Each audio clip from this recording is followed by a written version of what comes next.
If you could please repeat for the record which add-on is which. Add-on number 1 is the resolution to accept grant funding to the city clerk's office for an early voting wage reimbursement for the November 5th, 2024 general election. Add-on 2 is the resolution to accept the Flint Police Foundation grant to the Flint Police Department and amend the fiscal year 26 budget in the amount of $127,000. You're welcome. Okay, it's now time for public comment. Members of the public who wish to address the city council or its committees must register before the meeting begins. A box will be placed at the entrance of the council chambers for collection of registrations. No additional speakers or slips will be accepted after the meeting begins. Members of the public shall have no more than 3 minutes per speaker during public comment, with only 1 speaking opportunity per speaker. Madam Clerk, who is our first public speaker? The first speaker is Sarah Scheitler.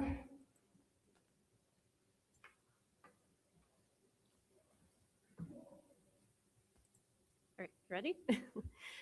Good Just evening. one moment.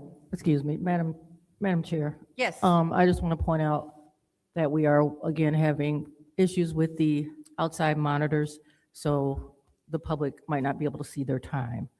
So just when you start, you have 3 minutes, and we can see it on this side. Unfortunately, I'm still working on it. Thank you. Yep, just tell me if I'm done. Go ahead. Good evening. My name is Sarah Scheitler. I am a resident of Central Park neighborhood in the 7th Ward. I am the president of the Central Park Neighborhood Association, and we worked with our council person on the proposed vacant building ordinance that I believe you heard 2 weeks ago. I'm here to speak in support of that again tonight. Our neighborhood, and I think the entire city of Flint, is experiencing a crisis of vacant building owners. As you may have seen in the last week's Wall Street Journal article about Flint investments, we have lots of out-of-state investors, out-of-country investors who are buying up properties and then often sitting on them, letting them deteriorate and causing, instead of investment in our city, an investment in the further deterioration of our neighborhoods. And this is completely unfair and frustrating for the residents who actually live in these neighborhoods. We need to ensure as a city that these investors are improving property conditions in Flint and investing in the lives of the people already here, rather than sitting on those deteriorating properties and waiting for a payout. We feel that the proposed ordinance is one tool in our toolbox to do that, and I hope you will consider passing that on to council tonight. Thank you. Thank you.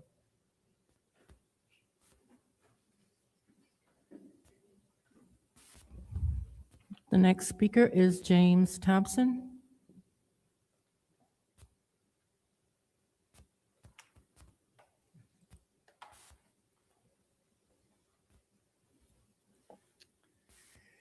Good evening, council members. My name is James Thompson, and I'm a resident of Flint and a member of the Central Park Neighborhood Association. I'm here tonight not just to speak about my property, but as you've already heard, the pattern is here in Flint. And we need to put some teeth into our ordinances. Behind my home sits a vacant property. There's no house, only a deteriorating, what I would call a blighted garage. And from that property, a large tree fell years ago onto my chain link fence, crushing it and leaving my yard exposed. And that damage still remains today. At the same time, an aggressive, invasive vine emanated from that tree, and it continues to grow and neglect my property, attaching to my garage. And I've been cutting it back now for 7 years. I have tried to contact the property owner multiple times, but no reply. So what does a homeowner do? Maintain the property for them, absorb the damage, or spend time and money chasing an absentee owner? This is not just my situation. This is happening across Flint, and I'm sure you well know that. And it points to the larger issue. Absentee ownership without accountability leads to neighborhood decline. We have people purchasing property in Flint, sometimes from outside the city, sometimes from outside of the state or even the country. Meanwhile, the burden falls on the neighbors who stay, invest, and really care. I'm here tonight to support stronger ordinances that do three things. First, require active maintenance and accountability for all property owners, Thank you. That was your especially time. vacant. That is your time. I'm You sorry. have fire? Yeah, I'm sorry. Yeah, if you want to stay for the next committee, you complete it, you can complete your discussion, or during, yeah, because that's legislative. Yep, so the next meeting, you'll have an opportunity to complete your statement. You'll have another opportunity for 3 minutes.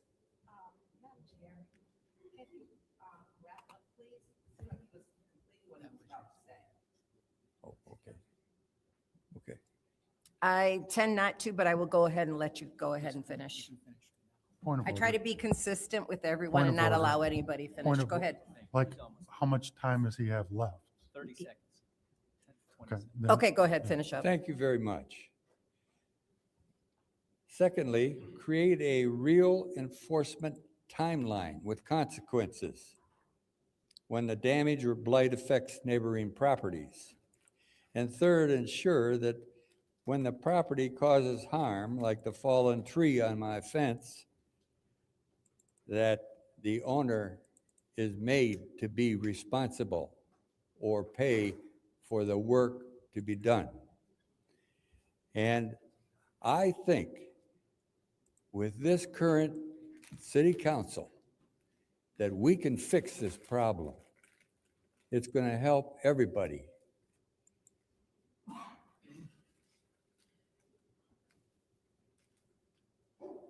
Our policies should reflect the resilience and the spirit of Flint folks. Thank you. Thank you.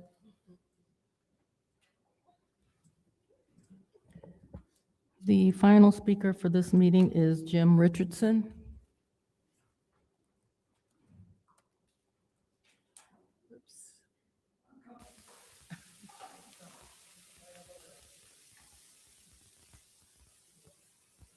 We understand.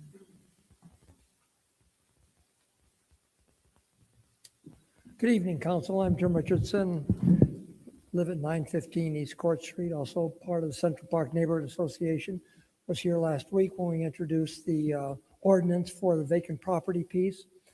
Again, here, encouraging you to take it up. If you have questions or concerns, we're happy to act as a resource of information for you about the background of how this ordinance got to put together and some of the specifics of it. So do call upon us if you do have questions. Thank you. Bye. Thank you. And that's the last of our public comment. It's now time for council response. Council members may respond once to all public speakers, only after all public speakers have spoken. An individual council member's response shall be limited to 2 minutes. Is there anyone who'd like to address the public? Go ahead. Madam Chair, thank you. Thank you to all the speakers who attended this meeting. as you know, I am in full support of the ordinance that you spoke about as far as the vacant property registry. I think that it is something that our city so desperately needs. A lot of times we have a hard time finding the owners of not only residential buildings, but also commercial structures because the information that we have for them is simply outdated. So all we're doing is something that is already been done not only around our state, but around the country, and that is requiring those who own property within our city, whether they live here or not, to have a way that we can find them and hold them accountable and responsible for said property. I want to remind everybody that May is Love Your City Month. And for you to get involved at your curb, May 4th through the 8th, unlimited large item pickup. Place items curbside by 7 a.m. on your regular collection day. Items not accepted, refrigerators, air conditioners, dehumidifiers, cast iron tubs, things of that nature. May through 11th through the 15th, unlimited bagged trash pickup. All trash must be bagged, weigh under 50 pounds, and be placed curbside by 7 a.m. on regular collection day. May 18th through the 22nd is unlimited bundled brush pickup. Brush must be bundled with rope or twine, no wire or belts, nor more than 4 feet long, 2 inches thick, and 50 pounds. And things that are not accepted, tree trunks, stumps, or logs. You can place the bundles curbside by 7 a.m. on your regular collection day. Free cleaning supplies for public spaces, including yard waste bags, garbage bags, and cotton work gloves to individual groups conducting exterior cleanup activities in public areas. For more information, you can call Keep Genesee County Beautiful, 810-767-9696. And I do want to remind those who are here for the ordinance that that will be taken up in the next meeting. Thank you. Thank you. Anyone else? Anyone else? Anyone else? Go ahead. Good afternoon, everybody. I'd like to thank all the residents for coming out. And we been seeing people cleaning up. I've seen Land Bank out today and all this week and last week, cleaning up the different areas. The NSO officers been out ticketing properties, making sure that people are held accountable for their blight or their trash that they're leaving out, ticketing cars. Also the city of Flint for also out. Again, we're doing a job well done. We're just starting off the spring. So if anybody is interested in neighborhood cleanups or anything like that, please contact us, and we're out doing the work as well. Have a great day. Thank you. Is there anyone else? Seeing no movement, and I will speak on the proposed ordinance that I am fully in support of that. We have a lot of vacant properties in the 4th Ward. There's one at the end of my street that they stopped paying taxes on it. It went up in flames. It's at the land bank now, and here we sit. Just like so many other streets in the 4th Ward. So I am fully 100% in order of that, in favor of that, and I will vote so accordingly. Thank you. Consent agenda. Entertain a motion. Go ahead. A motion that we approve the consent agenda. It's been the motion was made by the councilwoman in the 7th Ward, supported by the councilman in the 1st Ward. Are there any separations?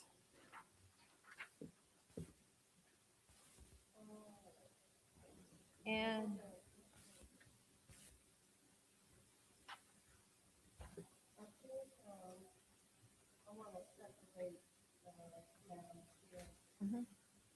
I would like to separate 260145. Okay. And as well as 260089.1. All right, any other separations? Any other separations? Yes, 260089.1. it's already been separated. Jerry just separated. Yeah. She did too. Okay, thank you. Any other separations? Any other separations? Hearing none, the consent agenda will consist of 260143, dear credit for purchase of the wheel loader for the fleet division, and 260144, change order 1 for DH3 transport for sludge hauling service for the waste plant. Roll call, Madam Clerk. Madam Chair, Yes. for the Oh, record, excuse me, add on one and add on Your two. add-ons. Add on one and add on two. and I did not, I know Ms. Ms. Shat made the motion. Who seconded that motion? First ward. Okay, and then the motion was to approve, but it's obvious to move to council Yes. Okay. Go to council. already. So the roll call, Mr. Alamin? Dr. Lewis is not in. Ms. Johnson? Yes. Ms. Priestley? Yes. Ms. Winfrey Carter? Yes. Ms. Burns? Yes. Ms. Mashat? Yes. Mr. Pfeiffer? Mr. Jarrett? Yes. The vote is 8 yes, 0 no. The vote is 8 yes, 0 no. Those will be sent to council. Our first separation is 260089.1, the amended acceptance of Genesee County Senior Millage Funding for the Eric May Senior and Community Service Center and amend the fiscal year 2026 budget. I'll entertain a motion. Madam Chair, Yes. I'd like to make a motion to send 260089.1 to council. Motion's been made by the councilman in the first ward to send 260089.1 to council. Is there support? Supported by the councilwoman, 7th ward. Are there any discussion? Madam Chair. Go ahead.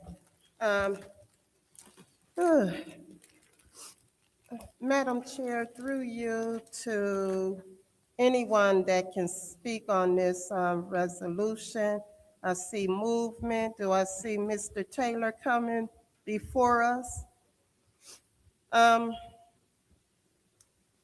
First, I would like to find out, did we receive all of the information? I see you passing out something, Mr. Taylor. Is that the budget?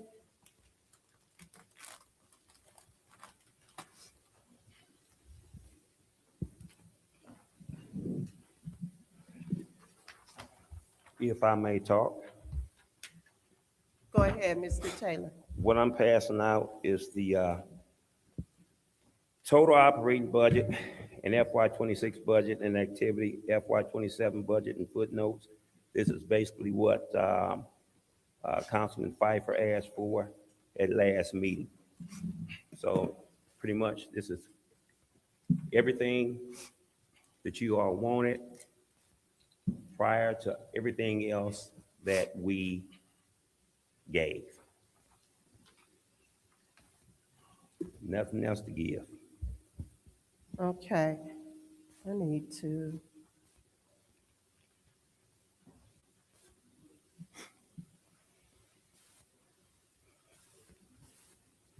Saying that I just got this, I want to look over this. I'm going to yield my time. I'll talk on the next round. Is there any other discussion in the first round? Madam Chair. Go ahead. Hi, Ms. Taylor. How are you today? All right. Real quick, so one of the things that we added, and we're just getting this, how much did we receive for rentals? It's on here. All you have to look down, and Which, you'll find it. well, we just got it. If you can kind of direct us to it. We didn't get this until just now. Meals for Wheels, outreach, janitorial. It's right here. So on here, on, No. I'm showing we're on paper. It's right here. Right underneath the first box is the second box. It's in bold. okay, so are we paying, on this budget, it states we're paying for janitorial services? But I thought we were having city employees take care of it now. Because I believe on the last one we received. It is. City employees are currently one city employee is currently taking care of the rentals up at, not the rentals, but the Mays Center, 5 days a week. So on here, it has janitorial services at $1,500 per month, equaling $18,000. So that's, is that the salary of the person doing it? It evidently is. Because I know. And in you the- have to include fringes, wages, everything. So Okay, that's not included in this breakdown. in the 1,500, that's got to be what it is.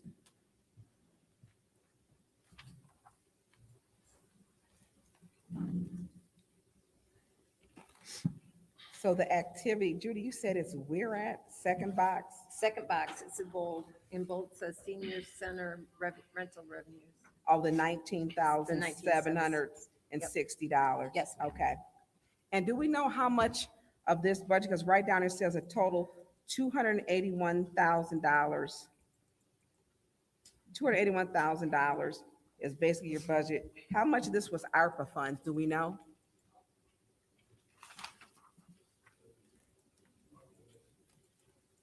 I can't tell you that. I think that was told last time. All I know is Councilman Pfeiffer asked for the total operating budget for 26 and the activity for 27 budget and the footnotes, and that's what was given. I'm almost certain last time that was answered by Christian. So it was not, because we did ask several times, several of us asked how much of it was ARPA, because it did not come before City Council for approval. And if we're looking at almost $300,000 that was spent, and is this being funded through ARPA, or how is it being funded? Out of what fund?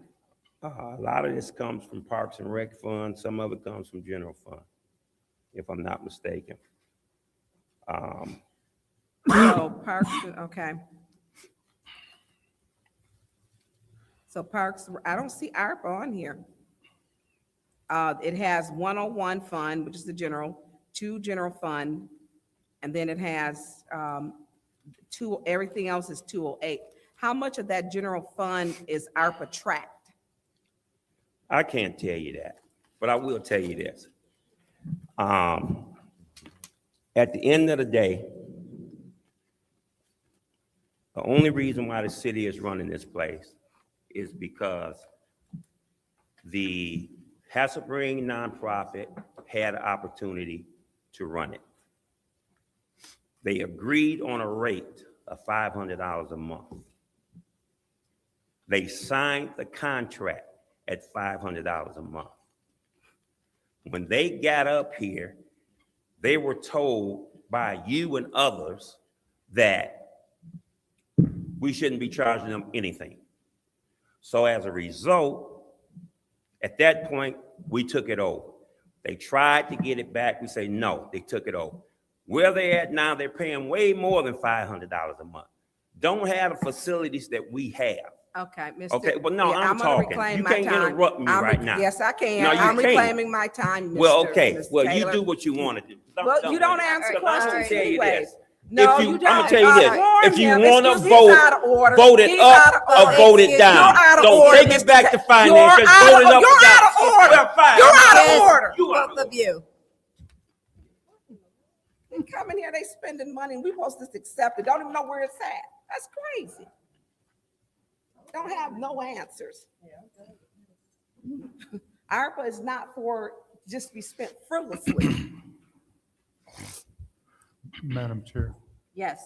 That's the last minute. is there somebody from the administration that would speak to this? Well, say my budget. Mr. Taylor was the one who came up. Do you want Mr. Taylor back up? Whoever can speak to this, I don't. Mr. Taylor, would you like to come back up and speak to Mr. Pfeiffer? No. Is there anyone?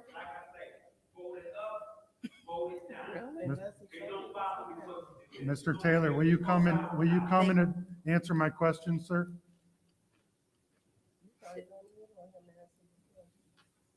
Is there anyone else who would like to come up from the administration to answer any questions? What about Mr. Evans? Mr. Mr. Edwards there? Mr. Edwards, you want to answer a question? I don't, I don't understand. here he comes. You cannot just spend money. I and don't not know what expect just it to happened. pass. I mean, the ARPA track money.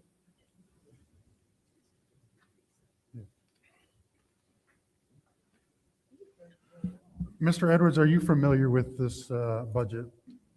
Huh? No, sir. I have to defer No. to Mr. Taylor on this one. Okay. All right, thank you, sir. I appreciate it. Yeah, yep. Given that Mr. Taylor won't answer my questions, I'm going to make a motion to leave it here. Support. Oh, you want to talk? There's a motion on the floor to leave. I'll withdraw. Okay. I'll withdraw. Like, I just don't. Any other discussion in the first round? Madam Chair, Go ahead. today we have the opportunity to address a matter of great importance to our community, specifically the resolution to amend the acceptance of the senior millage funding for the Eric May Senior Community Center. The funding has faced delays, but now that several council members have had an opportunity to review the necessary corrections and budgetary considerations, it is time to act in the best interest of our seniors and the broader community. Supporting this resolution is not just about financial figures, it is also about ensuring that we uphold our commitment to enhancing the quality of life for our seniors. After thorough review and discussion, we have a clear understanding of how the funds and things will be utilized. The need of our seniors have been clearly defined and are pressing. The Genesee County Commissioners have approved the millage funding for the seniors. I urge my fellow council members to support this resolution to accept the senior millage funding and send it to council. This is in my ward, and we haven't taken this above and beyond to get all the things I think answered. We had several individuals come speak to council members answering all the questions that they requested. At this point, I think it's just, it's a disservice and it's harming our seniors for them to be able to continue to do the programming and things that they're doing. So I highly encourage my council members to support this. I will be supporting. Thank you. Any other discussion in the first round? Any other discussion in the first round? Madam Chair. Go ahead. So obviously, tensions run high when you have things that people are passionate about. I think the frustration comes because this has been in front of us for quite some time. This is millage money that has gone to the center before. I think that there are some questions or a line of questioning that's happening now that didn't necessarily happen with the other group. What I want to say to all of this is, regardless of what side you stand on this is about the seniors this is the reason we were awarded the millage money. The county, after another application was submitted, saw fit to go ahead and award this funding. We have in front of us the budget for how everything will be spent as was requested. I believe the last time that Christian was here, he did answer some of the ARPA questions. I just want us all to remain level-headed and remember that at the end of the day, we are here to serve the residents of Flint. We're here to do what's best for the residents of Flint. I understand that with that comes questions. I wholeheartedly agree that we cannot frivolously spend money, but I also understand that the budget that we requested has been placed before us of what the funding will be used for. This budget is now here in our hands. We need to go ahead and get this passed tonight so that the senior center can continue to operate. We're saying that ARPA money doesn't need to be used for it, other city funding doesn't need to be used for it, and you all are correct when you state that, because we have millage money that can be used for the senior center for the activities that are taking place. There are a lot of wonderful things that happens over at the Eric B. Mays Senior Center, just to name just a few of them, but they have aerobics classes, they have crochet classes, they have some other classes where they may or may not be learning about technology. Don't quote me on that one. I can't remember if that's actually a class, but the bottom line is they have a place where they can go with people who are their peers, where they can enjoy each other and enjoy the days of rest and relaxation that they've earned. And I would just ask that we would go ahead and get this passed tonight onto council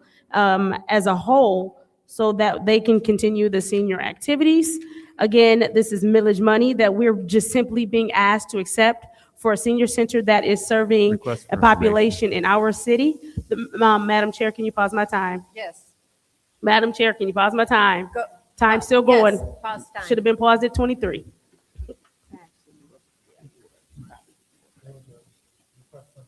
I didn't hear it. I'm sorry. What, I'm sorry. I heard 23. something over there, but I didn't know that it was. Go ahead. Thank you. Go ahead, Mr. Jarrett. Through you to the speaker, is it that this resolution is only accepting the 54,720 or 744 in the millage, or is it also amending the 26 budget and adopting the 27? All due respect, Vice President, you have the same information in front of you that I have in front of me. If you'd like to take time as I finish my 2 minutes and 23 seconds to get that answer, I will happily allow you to do so as I finish my time. Go ahead. Thank you. I'm ready. Go ahead, start the time again. Thank you. So, as I was stating before, there are a lot of emotions and passions behind this particular resolution for whatever the reason. I just want everybody to remain clear-minded and clear-headed about the fact that this is millage money given to us by the county for the senior center. And we need to stay focused on that fact. I think we've gotten into some lines of questioning, which everybody, long story short, we need to focus on the focus. And we have to make sure that we are doing what's best for the seniors in our community with this millage money. We could all backtrack and go back to how we ended up here. We all know how we ended up here. We could talk about the ARPA, the who, the this, the that before all of this. But the bottom line is this resolution is for the amended acceptance of the Genesee County Senior Millage Funding, Eric May Senior and Community Service Center, amended fiscal year 2026 budget. This is what this is for. I would urge everyone, both my colleagues and the administration, everyone just stay focused on what we are supposed to be doing here in this moment with this resolution, and everyone allow cooler heads to prevail. I yield. Madam Chair, Yeah, you've already spoken. you're not in the second round yet? No, we're not. Is there any other discussion in the first round? Any other discussion in the first round? I'll take my time. You know, we went through, during budget hearings, we were given a detailed list of what was spent, and we went through this quite heavily. And last, there was only 2 members of the council present during that budget hearing. There she goes. If we look at the resolution, She does it all says the time. exactly where this $54,000, I believe it's 54, is going, 57, going to be, no, it's 54,744, is going to be spent. And that is money that the city does not have to spend, or in some cases, they can increase spending to pay for classes for the seniors. You know, I've looked at the schedule. I'm a senior. I've looked at the schedule and thought, yeah, I'd like to take some of those classes or be involved. And I haven't made myself available to do that, but there's a lot of opportunities there for the seniors, for the whole city to take a lot of enrichment classes and keep themselves busy. If somebody's single and they live alone, it gives them opportunities to have that social interaction that we all need to survive. So I have always been in favor of this. Anything that reduces the drain on our city resources, I'm all in favor of. And I am definitely voting for this. Is there any discussion in the second round? Madam Chair. Go ahead. Thank you. So first of all, we are not, I want to be perfectly clear, we're asking pertinent questions that pertain to their budget. We've never seen the budget. That's a problem. And when the ARPA dollars are not being tracked or shared with City Council, then it's a problem. We know that 54,000, where will that plug into their budget? We just received this 15 minutes ago, 20 minutes ago. And we've been asking for this for how long? This senior center, we're not against it. And it's not to pit us against the seniors is just wrong. And furthermore, Hasselbrink, that's just outright lies. Those were lies. They wanted the center, they got it, they found another place, they moved on. When we're asking about budget, we're not even talking about Hasselbrink. This has nothing to do with Hasselbrink at this moment. What it does have something to do with is transparency. How much of the $281,000 was spent from ARPA? We haven't seen it. Who approved it? It's called accountability, and it's called being transparent. Through you, Madam Chair, through to the city clerk. City clerk, we've asked for, since the administration doesn't want to answer questions, what happened to the subpoena? Because this administration keeps walking off, storming off. Where is that subpoena at? Madam Chair, through you to Ms. Burns, I delivered that information to Attorney Gurley after your meeting, and that's where it stands right now. She was doing whatever she needs to do. So but it's it has with been Attorney delivered to Gurley? the legal department. Okay. Through you, Madam Chair, to Attorney Darrow, or I'd like to send a referral to you, Madam Clerk, to Attorney Gurley, that we need an update. Where's the resolution? We need to know, because each time they come to that podium, we ask basic questions. Where is the ARPA money? Who approved it? Because none of this $281,000, who approved it? And they're spending, they told us with their administration, we're spending freely because we can with the ordinance number, $25,000 when we want to, because there's an ordinance, there's nothing wrong with it. And we can spend up to $74,999, and they can do it as many times as they want to. So guess what? We're doing our jobs and we're asking the questions. The problem is they're not giving us the answers. And storming off doesn't get it. It's not about storm. We're asking, how are we paying for the seniors? That's all. We got this today. And they walked off. How much was ARPA? Still don't have that. The Parks and Rec, who approved it? So find out where that subpoena is at, because he needs to come answer questions, since, you know, we get disrespected from the staff. They walk off, they storm off, they close their books, and they head out the door or back to their seats. Completely unacceptable. Thank you. Any other discussion in the second round? Any other? Madam Chair. Go ahead. So this is the second time in a row I've been unable to answer my questions because the administration has stormed off. I appreciate Mr. Edwards coming up and saying he doesn't know, but what we just witnessed and what the residents just witnessed, the buffoonery that we just witnessed, is appalling. Literally, we get a document 2 minutes before we're asked to vote on something, and we're not just accepting dollars, we're also approving how to spend those dollars. So, and we can't get any questions answered. This is the second meeting in a row. Now, and it may be funny to them back there, but it's getting ridiculous that we can't get basic questions answered. Now, I had a different line of questioning regarding the document we just received, and apparently it doesn't matter. So maybe the votes are already there, but I find it very childish what we just witnessed. Very childish. I mean, if you don't know the answer, I don't know the answer, let me get back to you on it, right? That would have been an acceptable answer. I don't know it, let me get back to you. Instead, he cried off like a little baby. It's ridiculous. And until someone from the administration wants to sit up here and answer questions that we have, I will continue to vote no, because if there's no accountability and there's no transparency, and we can't even, as a council, ask basic questions on a document that we got 30 seconds ago, I don't know what's going to happen. So I yield. Anyone else in the second round? Madam Chair, Go ahead.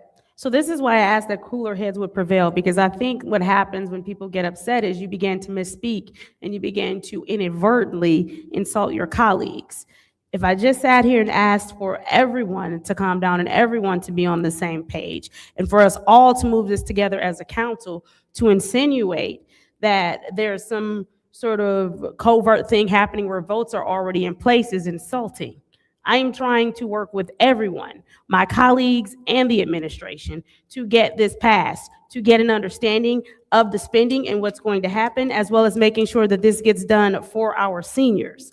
What doesn't need to happen are the insults toward colleagues because you're frustrated with the administration, who is clearly in turn frustrated with you.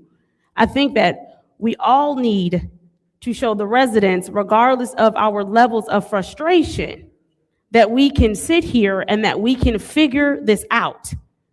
Regardless if you like one person's behavior or not, we still have to remain intact as a council and not take jabs and shots at each other. Again, I'm standing on what I said, and that is the fact that this resolution is about us accepting the senior millage money so that the senior activities can continue at the Mays Senior Center. We have a budget in front of us. We can take a look at it, we can go over it, and we can decide for ourselves how we will move for the seniors. I think this is where it comes in, and it shows council leadership. It shows that co-equal branches of government in there. When we can take this, regardless of how we feel or any interactions that just happened, and we look at these numbers and we say, you know what? We understand and we see that this is an acceptable use of the senior millage money, so we will go ahead and pass it. I am simply asking for cooler heads to prevail, not all the jabs and the insinuation toward colleagues. I yield, Madam Chair. Thank you. Anyone else in the second round? Anyone else in the second round? All right, seeing none, this is the vote to send resolution 260089.1 to council.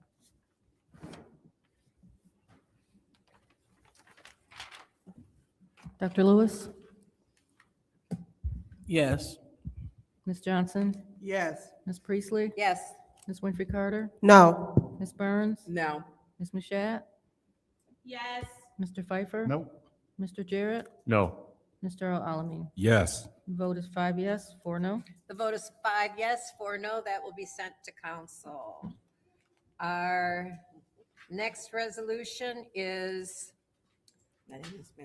260145, third quarter budget amendment fiscal year 2026. Is there any motion? Excuse me, I'm asking for a motion to send up. There's a motion on 260145. Madam Chair. Go ahead. I'd like to make a motion to send resolution 260145, which is the third quarter budget amendment fiscal year 2026 to council. It's been moved by this councilwoman in the seventh ward, supported by the councilman in the first ward. Is there any discussion? That was your separation. Okay, go ahead. Madam Chair, through you to Mr. Moore. Mr. Moore, the budget man. Mr. Moore,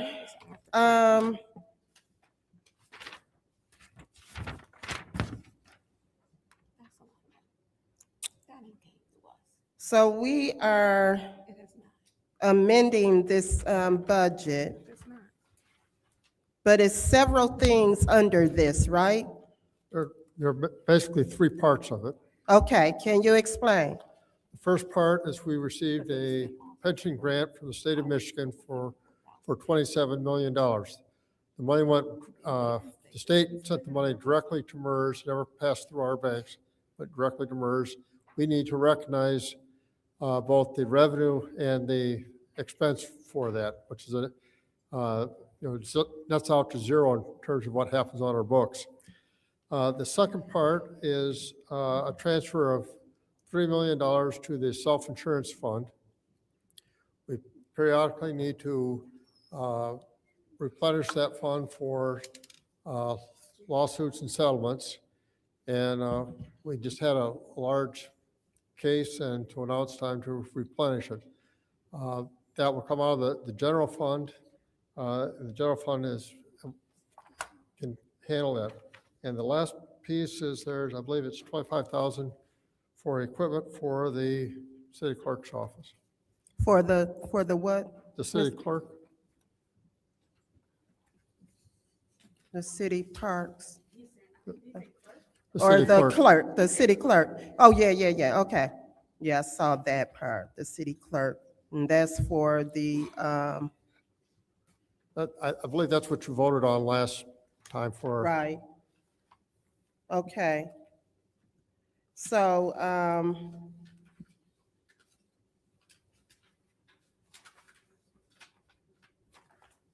and it's all gonna add up to what, Mr. Moore? Well, the overall increase, or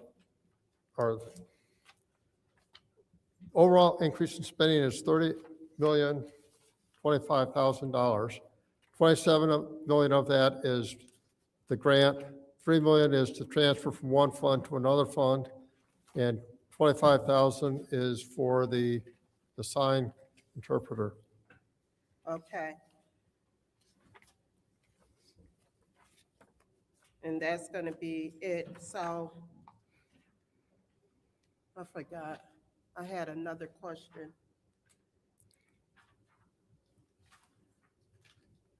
So how is that gonna, impact the budget? Now, what will the total? The only thing which is really going to show any decrease in the budget will be the 25,000 for the sign interpreter. Right, The pension grant is actually going to be reducing our pension liabilities.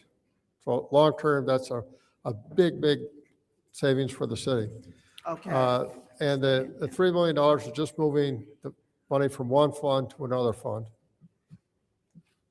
okay. All right, I yield my time. Any other discussion? in the- Madam Chair. Go ahead. So, Mr. Moore, my issue with this is that I get the MERS grant, and I'm fine with that.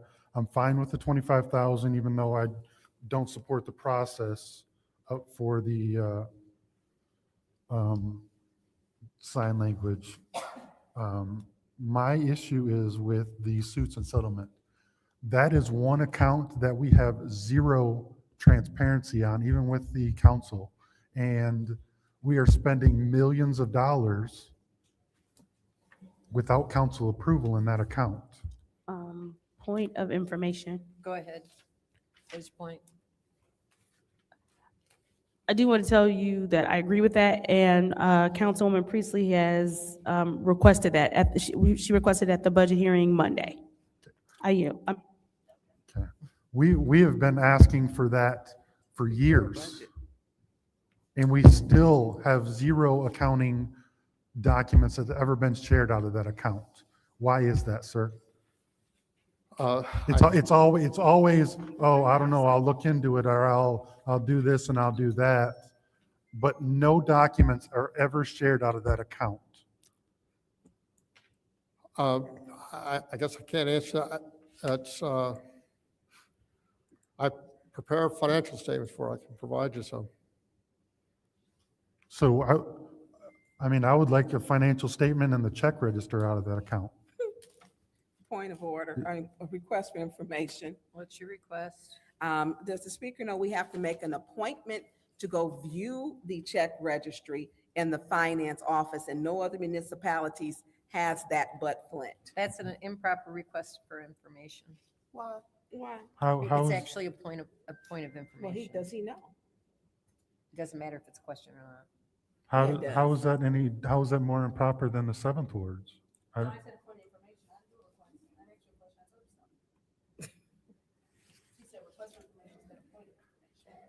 asked, did he know? Because he wants to know about the check registry. Okay, Gotta anyways. make an appointment. Anyways, Judy's that's not saying how, no. that's not how council works, and that's not how being a co-equal branch of government works. So, I mean, That's my concern, is because we passed this, and then we're still, like, in 2 months from now, you're still not going to share those documents.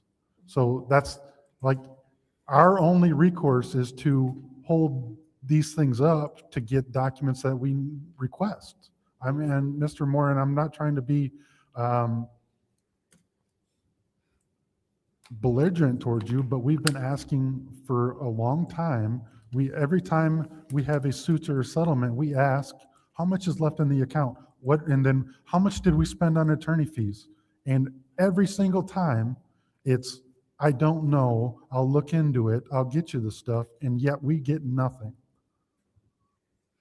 So I have no problem accepting the state grants for the MERS, the $25,000. I have a hard time giving the legal department another $3 million when there's zero accountability and accounting transparency on that account.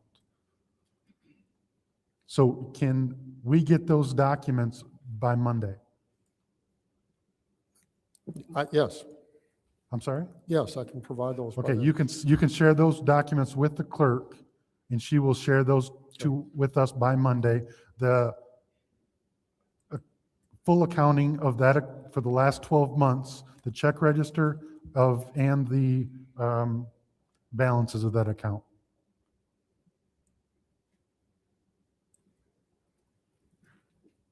That's a question, sir. Oh, I'm sorry, I didn't realize that.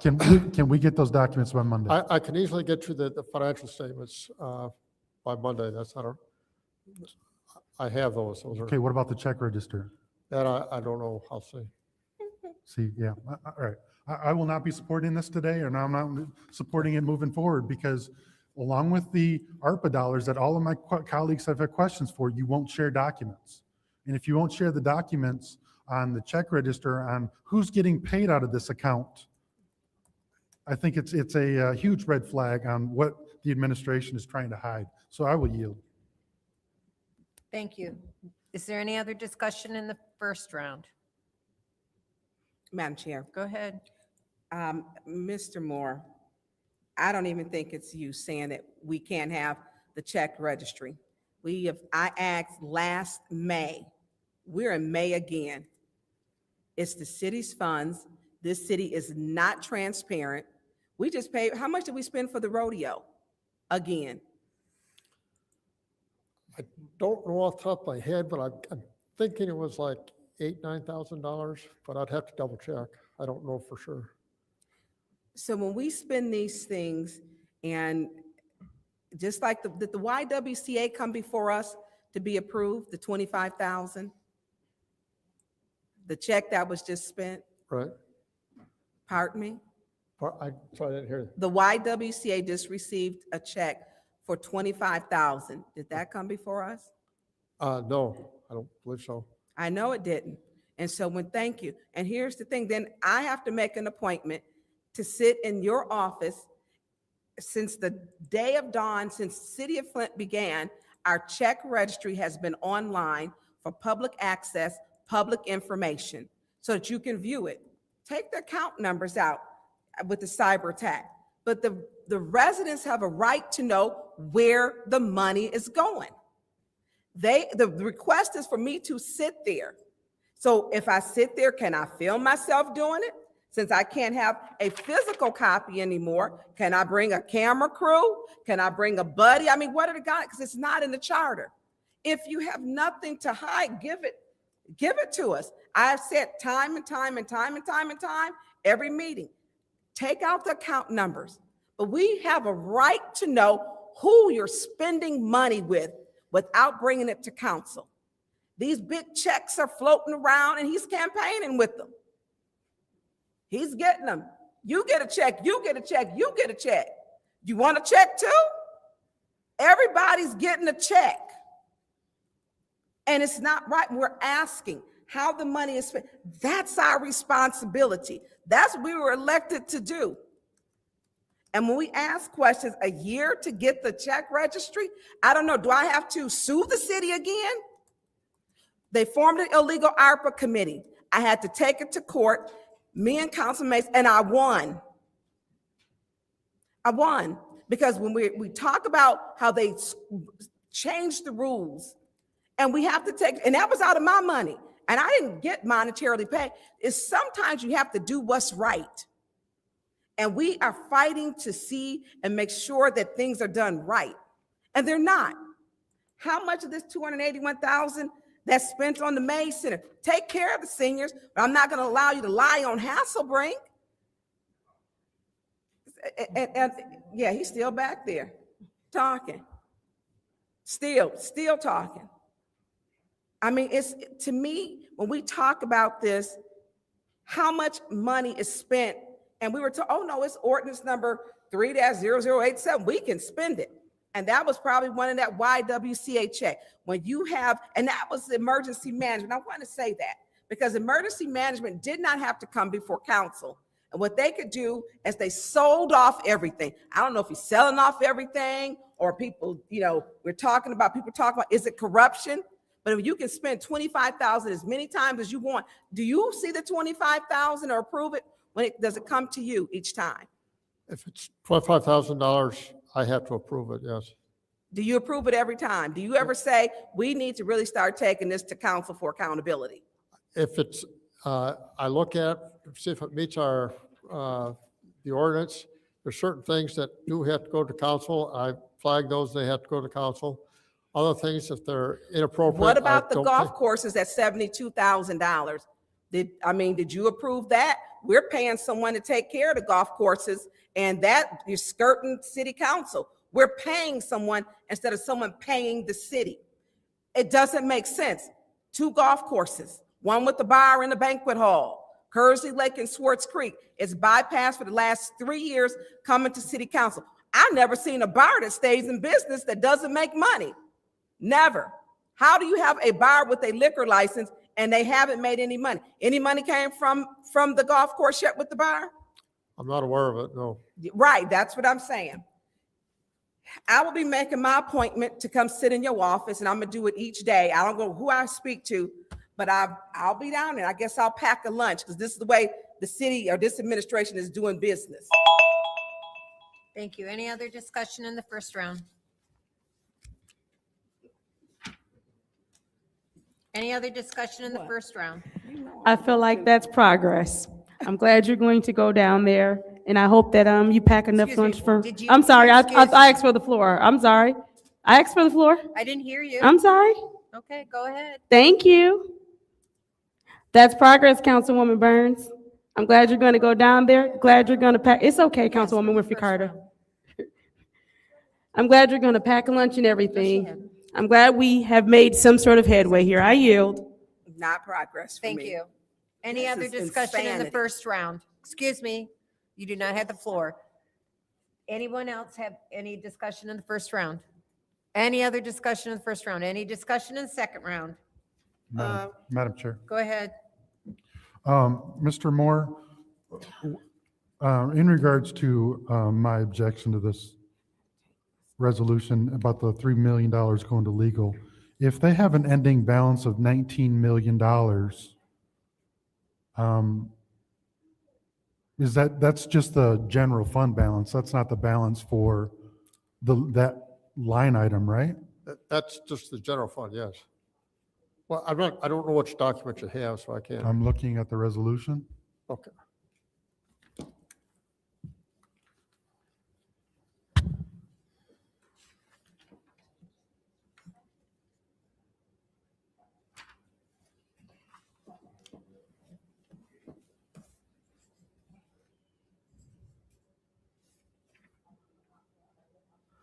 That's the change, that's not the fund. The 19,746,000.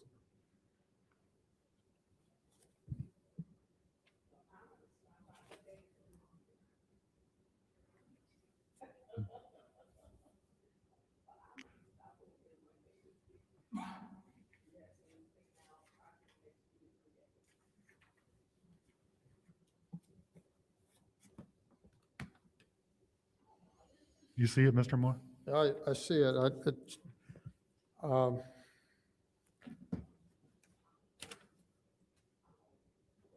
I prepared the first three columns, the fourth column, I'm not sure where that came from. Okay. Because I would assume that that would be the, The overall fund balance, at the end of March, the overall fund balance for the general fund was approximately, I want to say, I believe it's like $40 million. That included about 12 million of ARPA. so what is this, you have no idea what this last fourth column, where those numbers come from? I didn't prepare those, so I can't speak to those. Because like the same with the clerk's office, it's saying we have $22 million ending fund balance. So I'm like, if you're telling me we got $40 million and this is saying it's got 22, I'm confused on what that fourth column is. Yeah, I don't recognize the numbers, so I can find out, or I don't think those numbers are right. I'm sorry? I don't think those numbers are correct. Okay.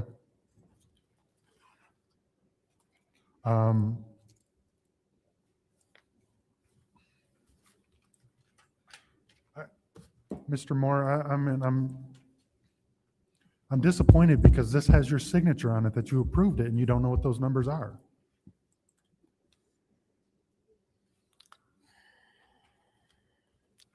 I prepared the first three columns, and those are the important ones. Thank you. Thank you. Any other discussion in the second round? Yes, Madam Go Chair. Mr. Moore, as far as regarding the legal department's transfers, I want to find out how much has the city spent on outside legal That's one of the counsel? questions I've asked. You know what, Judy, I'm asking the question right now, and I have that right. And I'm giving you a point of information. You didn't say point of I information. don't need to as chair. You don't need to be talking. Was that just making stuff up? That's in Robert's rules. Yeah, take the floor. Right. So, Mr. Moore, did you hear my question? I did hear your question. That question was asked. Mr. Moore, I'm asking the question right now. No, I'm trying to answer you. That question was asked at the last budget hearing, and we're in the process of preparing that number. We'll have that for you shortly. Reply. When will we have that? I can have it by Monday if you'd like it. Because She I said she think don't- that was asked before. Okay. You know what, I'm over it. I'm over it. I yield. Any other discussion in the second round? Madam Chair, Go ahead. Mr. Moore, how many lawsuits have we paid How many- out how many- in this past year? I don't know off the top of my head. I have no idea. Okay, so I know my two colleagues in the fourth and fifth asked that they ask you, was it just the dollar amount, or can you let us know how many, not just a sum? If you can tell us to break it down for each one with the lawsuits. Yeah, we can get to a total for that. That's not hard. So here's another thing, and maybe through you, Madam Chair, to the city attorney, city clerk. Has it been customary in the past that when lawsuits are paid in large lump sums, that they come to city council for approval? I know you've been with the city for over 10 years. I think it depends on the type of That was- lawsuit. Mr. That Moore, was to the clerk. City clerk.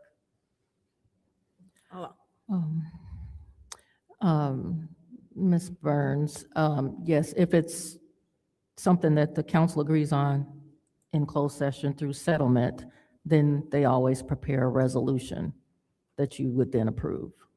So if it's a settlement for a lawsuit, council does approve those resolutions.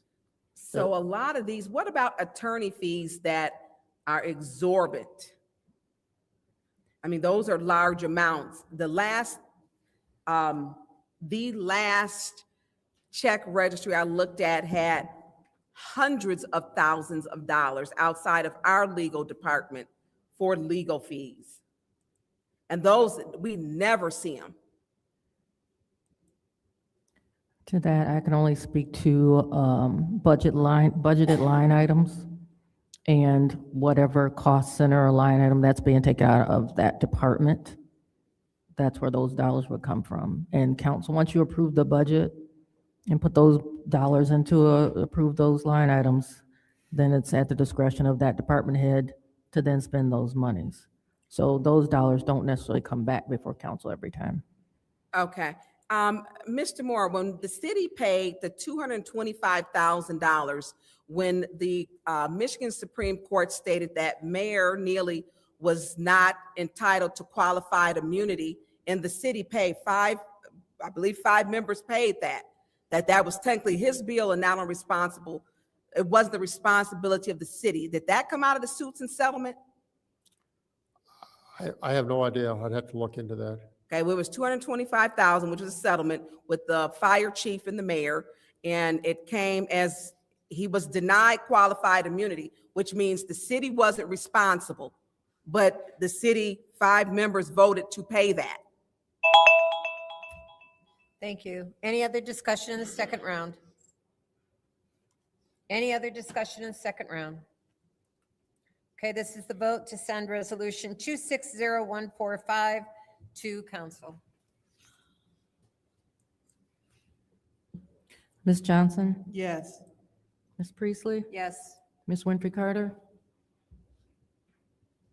No. Ms. Burns? No. Ms. Mashat? Yes.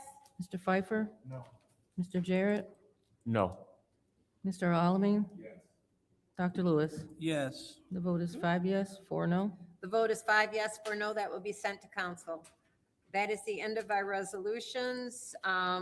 We now have a special order discussion item, safe streets and roads as requested by the Second Ward, Councilman Liddell Lewis, and this is going to be for 15 minutes. All of them in the second ward.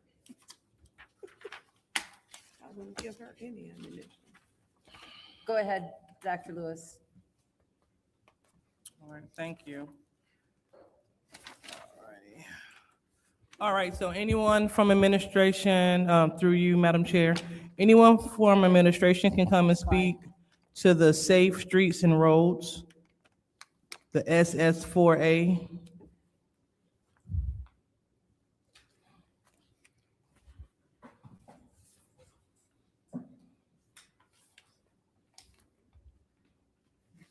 Okay, Mr. Edwards, so can you please tell us, what is the Safe Streets and Roads for All and where the city stands?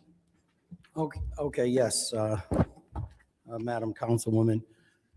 This is a grant that was applied for, and it was to look at forward-looking in terms of ways of improving our streets, traffic, and so forth.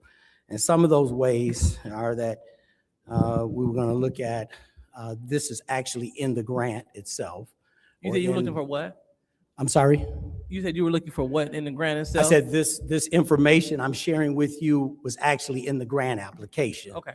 And so one of the areas that we looked at was crash analysis, looking at our intersections throughout the city. These dollars would be helpful in creating studies and things that we can talk about, look at, and make some determination, future decision-making on ways to make intersections safer, at least the high crash intersections. So when you say create studies, so who creates the studies, Roe? Oh, no, we would probably have to bid it out and look at some businesses that can provide that study information.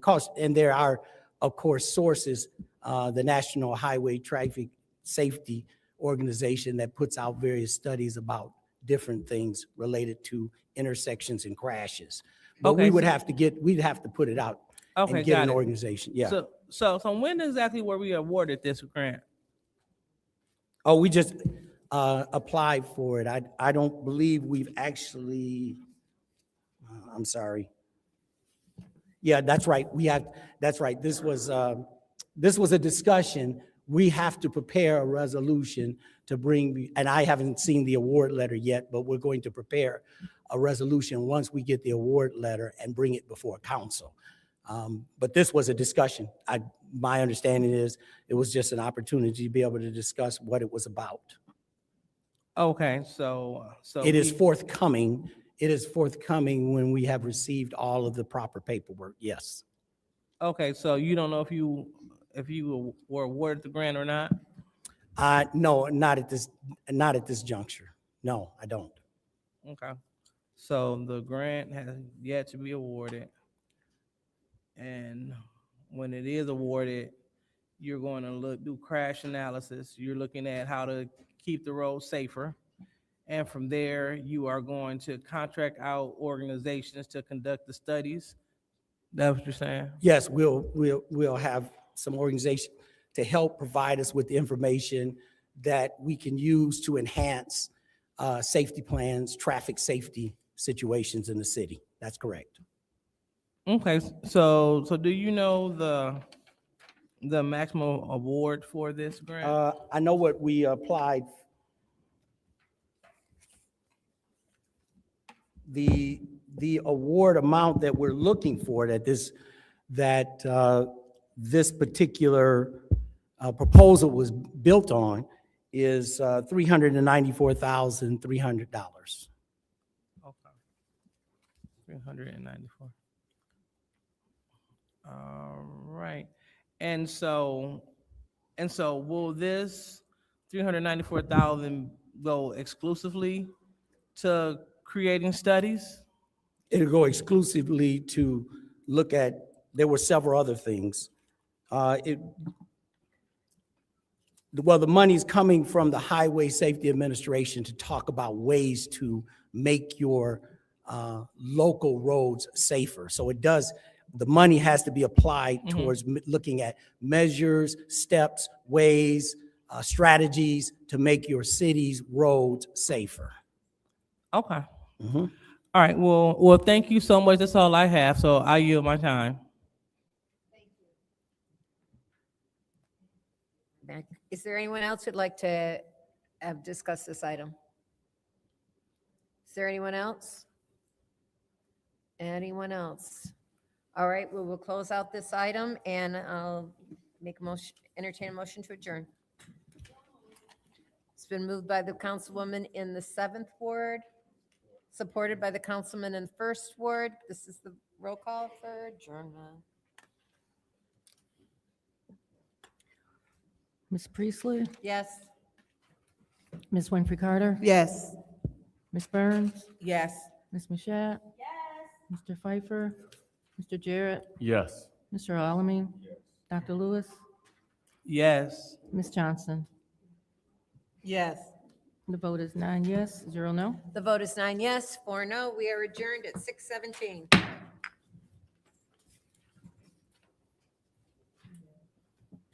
Just want to remind those who may want to speak during the legislative committee meeting that you can, if you've not already signed up to speak, that you can sign the speaker slips in the back. But we will be taking up if you wanted to continue speaking to that issue, you could. Yeah. All right, thank you.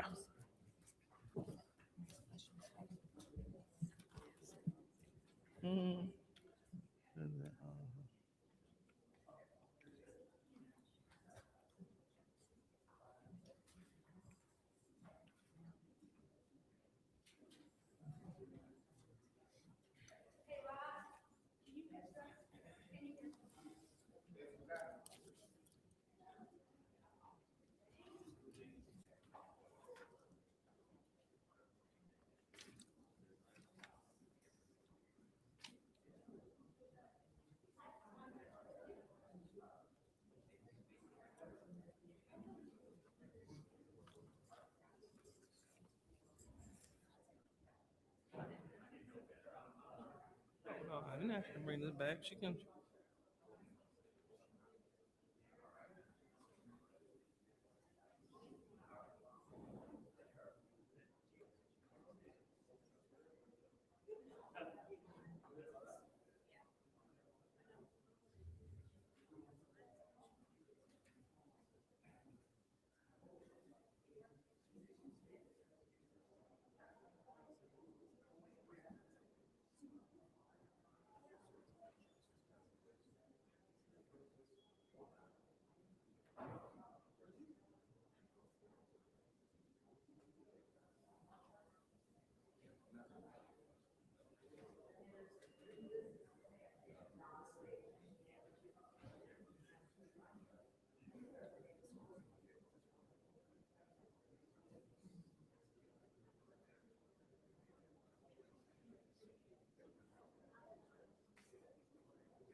Madam Clerk, are you ready?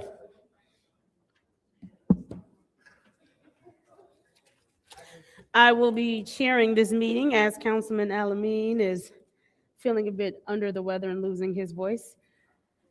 I've got some allergy issues happening, but we'll work through my voice.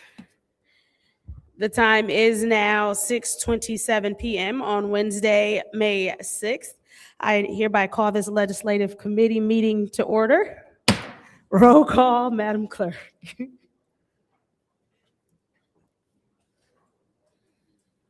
Mr. Alamin? Dr. Lewis? Present. Ms. Johnson? Present. Ms. Priestley? Present. Ms. Winfrey Carter? Present. Ms. Burns? Present. Ms. Mashat? Present. Mr. Pfeiffer? Present. Mr. Jarrett? Present. You have 9 members present. We have 9 members present. It's now time for the reading of the disorderly persons city code subsection. Any person that persists in disrupting this meeting will be in violation of Flint City Code Section 31-10, disorderly conduct, assault, and battery and disorderly persons, and will be subject to arrest for a misdemeanor. Any person who prevents the peaceful and orderly conduct of any meeting will be given 1 warning. If they persist in disrupting the meeting, that individual will be subject to arrest. Violators will be removed from the meetings. Are there any requests for agenda changes and/or additions? Madam Clerk, I think you set something on our desk. Yes, there is an ordinance for your Oh, I consideration. understand. Yes. And also, just for the record, I want to note that the city attorney did send over signed copies for ordinance 250414.1 on your agenda, 260133, as well as 260134. And I didn't make printed copies with her signatures on them, but we will. But she has move signed them off on all of the yes, ordinances. on those 3, yes. Thank you so much. I will go ahead and take this add-on ordinance. How should I treat this as far as numbering? So, Madam Chair, Mhm. you have, oh no, that one's it. So that would be add-on number 1 because it's for this. Just go ahead and agenda. say add-on number 1 and you will provide, okay, perfect. So this will be add-on number 1 and I will add that on without objection. It is now, are there any more requests for agenda changes and/or additions? Madam Chair, Councilwoman in the second ward. so looking at ordinance 260133. Yes. It didn't make it out of committee, so why is it on the? Because no one postponed it indefinitely. All it meant was it didn't make it out of committee. It's still in committee. Are there any more requests for agenda changes and/or additions? Seeing as how there are no more requests for changes and/or additions, it is now time for public comment. Members of the public who wish to address the city council or its committee must register before the meeting begins. A box will be placed at the entrance to the city council chambers for collection of registrations. No additional speakers or slips will be accepted after the meeting begins. Members of the public shall have no more than 3 minutes per speaker during public comment, with only 1 speaking opportunity per speaker. First public speaker, Madam Clerk. First speaker is Sarah Scheitler, I believe. I believe she left. Second speaker, James Thompson. He's declining. Next speaker, Jim Richardson. He is also declining. I believe they both spoke to what they wanted to speak to. Okay, so we do not have any So additional we do not have speakers. any public speakers, which means it is now time for council response. Council members may respond once to all public speakers only after all public speakers have spoken. An individual council member's response shall be limited to 2 minutes. Is there anyone who wishes to speak during council response? Madam Chair. Councilwoman in the second ward. Thank you. So I just want to say hello to my friend, Mr. T and Papa T. Yeah, definitely it's great to see you again. When you're not serving the scholars, you are always doing something amazing and supporting Flint. So just wanted to say hello and welcome to the council chambers. Yes. Is there anyone else who wishes to speak during council response? Seeing as how there's no one else who wishes to speak during council response, I will go ahead and take some time. I want to once again thank the members of the community who have stayed for this legislative committee to speak to the vacant property registry ordinance, because it is something that affects wards 1 through 9. It affects our entire city when we have properties that are vacant and or abandoned and we cannot get in contact with the owners. We do not have up-to-date or proper information for them. It ruins the way that neighborhoods are, it ruins the appeal of neighborhoods. It also ruins the appeal of commercial businesses. So for residential and commercial businesses, we should be able to get in contact with those who own property inside the city of Flint. So I do thank you for staying on. I thank you for your work on the ordinance. I do want to remind everyone that May is Love Your City Month, and to get involved at your curb, May 4th through the 8th, unlimited large item pickup. Place items curbside by 7 a.m. on your regular collection day. No, not accepted items include refrigerators, air conditioners, dehumidifiers, cast iron tubs, tires, shingles, demolition debris, plumbing, countertops, concrete, or eviction move-out cleanouts. May 11th through the 15th, unlimited bagged trash pickup. All trash must be bagged, weigh under 50 pounds, and be placed curbside by 7 a.m.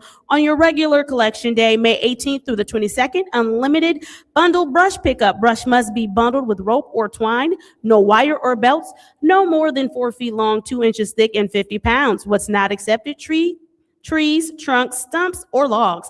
Place bundles curbside by 7 a.m. on your regular collection day. Free cleaning supplies for public spaces, including yard waste bags, garbage bags, and cotton work gloves to individuals, groups, or who are conducting cleanups. You can get more information from 810-767-9696. And with that said, that is my time. We will move on to a special presentation in order to receive information from and conduct a discussion with BCS zoning staff regarding ordinance number 260135. At this time, if they are available, we will have them come to the lectern, please.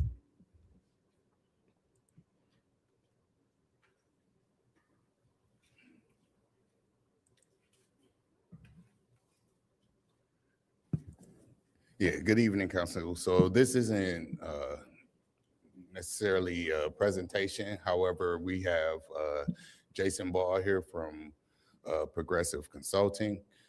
He is one of the people that authored this, and he can answer any questions that my zoning staff and myself did not, have the answers to. So without further ado, I'd like to bring. Yeah, so he is going to, he can come forward. He's going to explain some of the questions that council had. Good evening. If you would introduce yourself and your title, please. Thank you all for having me. My name is Jason Ball. I'm a senior planner with Progressive Companies. We're a architecture and engineering firm with offices in Grand Rapids and Detroit.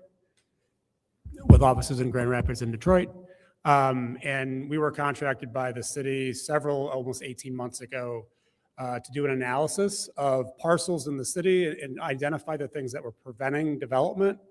In your packet is that analysis. It was focused on the Smith Village neighborhood at that time. Out of that analysis, we identified. I'm going to ask you to pause really quickly. Yep. Madam Clerk, that clock should be going. It was 20 minutes. That's what the presentation was supposed to be. There we go. Thank you. So out of that analysis, working with staff, we identified several issues with the zoning code that were preventing development of lots in Smith Village. And so the recommended amendments to the zoning ordinance are related to those issues. So allowing for more development of green neighborhood lots, as well as allowing for more flexibility in development of lots that are zoned traditional neighborhood. Some of the issues and challenges revolved around the minimum square footage required for each dwelling unit in both of those districts, as well as parking requirements, particularly for duplexes. The city's current zoning ordinance, if you have a duplex, requires 4 off-street parking spaces for the duplex, and it actually requires you to construct a small parking lot behind the duplex if you're going to have it be legal per city code. And so the changes you have in front of you address those issues, as well as cleaning up a few sort of nagging issues that staff had related to parking and loading spaces, and just some other minor issues that were in the same section of the ordinance. So I'm happy to answer any questions council had. I wasn't present at the previous meeting where those questions came up. So if there are concerns, I'm happy to try to address those the best I can. Thank you. Is there anyone who would like the floor at this time, or we can wait until we get to the ordinance? It's completely up to you. Go ahead, Councilman. Thank you for being here tonight. I think why is it recommended that City of Flint be the only municipality in the state that allows duplexes without any additional scrutiny in every neighborhood? That is not in any other municipality, and we're going to allow it in every neighborhood without additional scrutiny. I don't believe that's true for every other municipality. There are many other cities that allow duplexes by right in their residential zoning districts. Not in every, it's not in every residential zone. It's not. This would be a first in the state of Michigan. I can't confirm whether that's true or not. I don't believe that it is, but I can't confirm with that. So the intent behind this was that we wanted to provide more options for people in adding housing choice in Flint neighborhoods. One of those is by allowing houses to be turned into duplexes. There are a couple of reasons behind that. A big one is that because in most Flint neighborhoods, it's so hard to get a mortgage because property values are so low, allowing development of duplexes gives people another way to earn some income off their property so they can reinvest in it, do things like replace a roof, do those kinds of improvements. So there's some resources to do that because they can't get a home equity loan. So my issue with this is allowing someone to come in and build a Section 8 duplex in a, I'm going to say established neighborhood, and they're going to have different setbacks than their neighbors, right? So they're going to come in and potentially move a setback to build a new duplex substantially closer to the road than their neighbors. And then that duplex is now going to be parking in the road. So how is that a good thing for the city to take an existing neighborhood with an established neighborhood and allow a 20-foot setback versus a house that's next door that's maybe has a 40-foot setback, and now you're moving them 20 foot closer to box out potentially neighbors and then them parking in the road? Yeah, so the city code has a couple of requirements that aren't just that setback. One of them is that if a house is built on a street that has a consistent setback or a building line, any new house has to match those other building lines, right? Where does it say that? Because I didn't see that in the zoning. That's not a part of this edit. It's part of a build to line requirement or a consistent frontage requirement. So where do I find that language? I can't cite it for you specifically, but it's in the code, and we could find it for you if needed. I don't have it in front of me tonight, but that was one of the reasons for tweaking that setback requirement, was because it was actually larger than a lot of existing neighborhoods. And so we were requiring homes to actually build. How soon can I get that, where that language is? I don't have it at my fingertips tonight. I can't, I'm sorry. Okay. Because I have not seen that language where you have to match a neighbor's setback anywhere.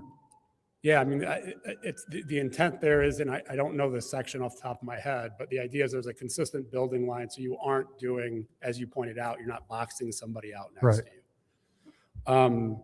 The question about parking, right, is that we're trying to get away from this requirement that we have large spaces of off-street parking for duplexes. So the edit here was to provide lots more flexibility. If as council, you're concerned about that, we wanted to pull that back. Certainly we could not allow for duplexes in every residential neighborhood.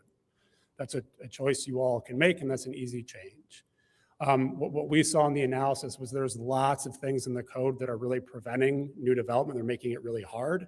And so we were trying to really reduce those barriers and create opportunities for a lot of those vacant lots to come back online and add houses again in those neighborhoods. Right. And I'm for redeveloping these empty lots that are in the neighborhoods. Yep. I just don't, if there's language that says you have to mirror the setback, then that may be something I can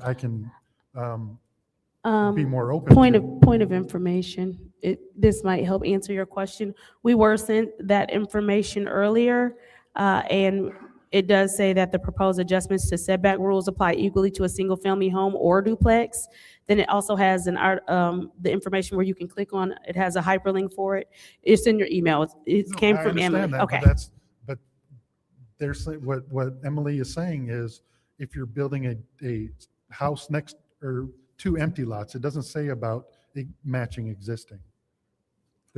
She is saying in that email that if you build a single family home, the setback is the same. I'm talking about existing homes that are next to these lots that they potentially want to build.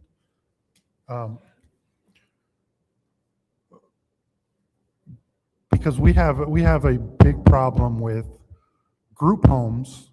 I understand. In parking and traffic and everything else taking over residential neighborhoods. And to me, putting a duplex in one of our established neighborhoods is equivalent to a group home, meaning now there's congested or traffic on the road. We got to worry about plowing. We got to worry about people blocking driveways. Because if you look at the standard lot size in a TN1 and a TN2, how do you come up with 4 parking spots in front of that house with one either taking up both sides of the street or now you're parking in front of one of the neighbors' houses?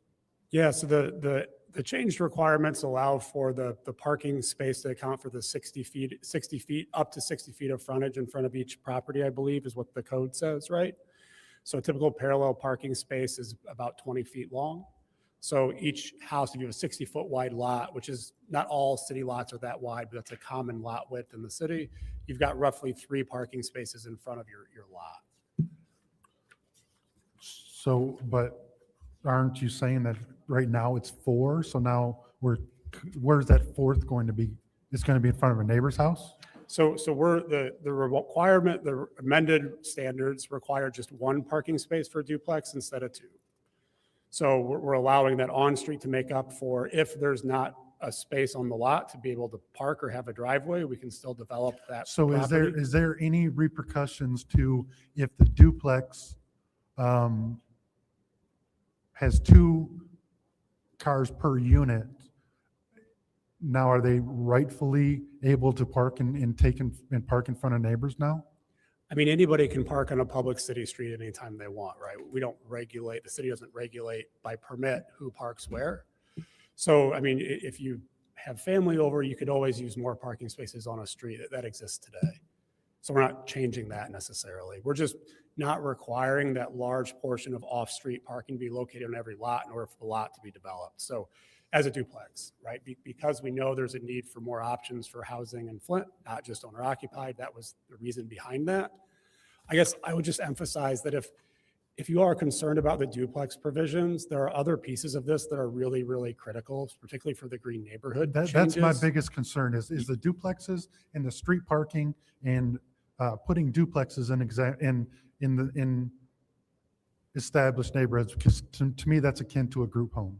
Yeah. So And just the parking and the chaos that brings. Sure, I appreciate that concern. I think we could have a conversation about pros and cons of that. I would say the really meat of this and what's so important about it is freeing up those green neighborhood lots and even the TN1 lots for development, whether for duplex or otherwise.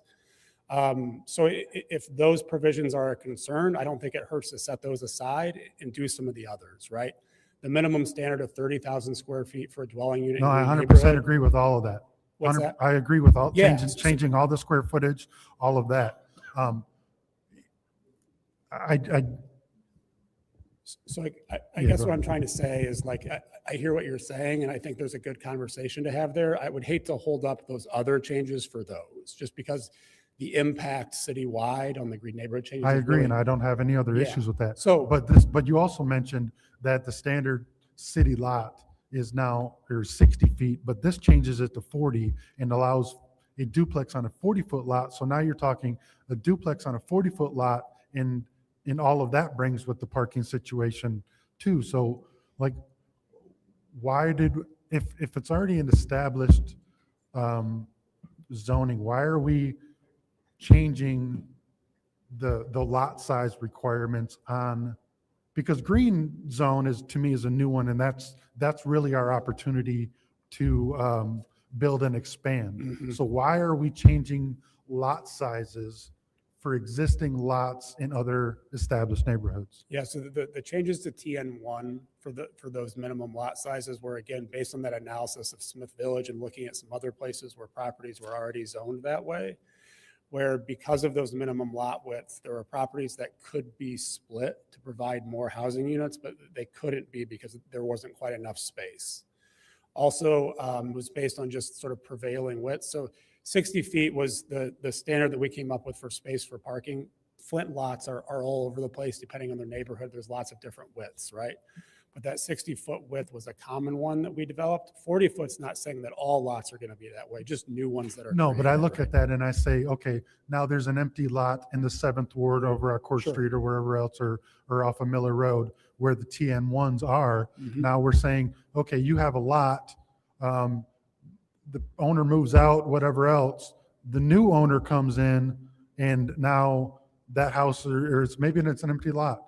Now they divide it, and now they can put two lots and two houses that don't match the rest of the neighborhood.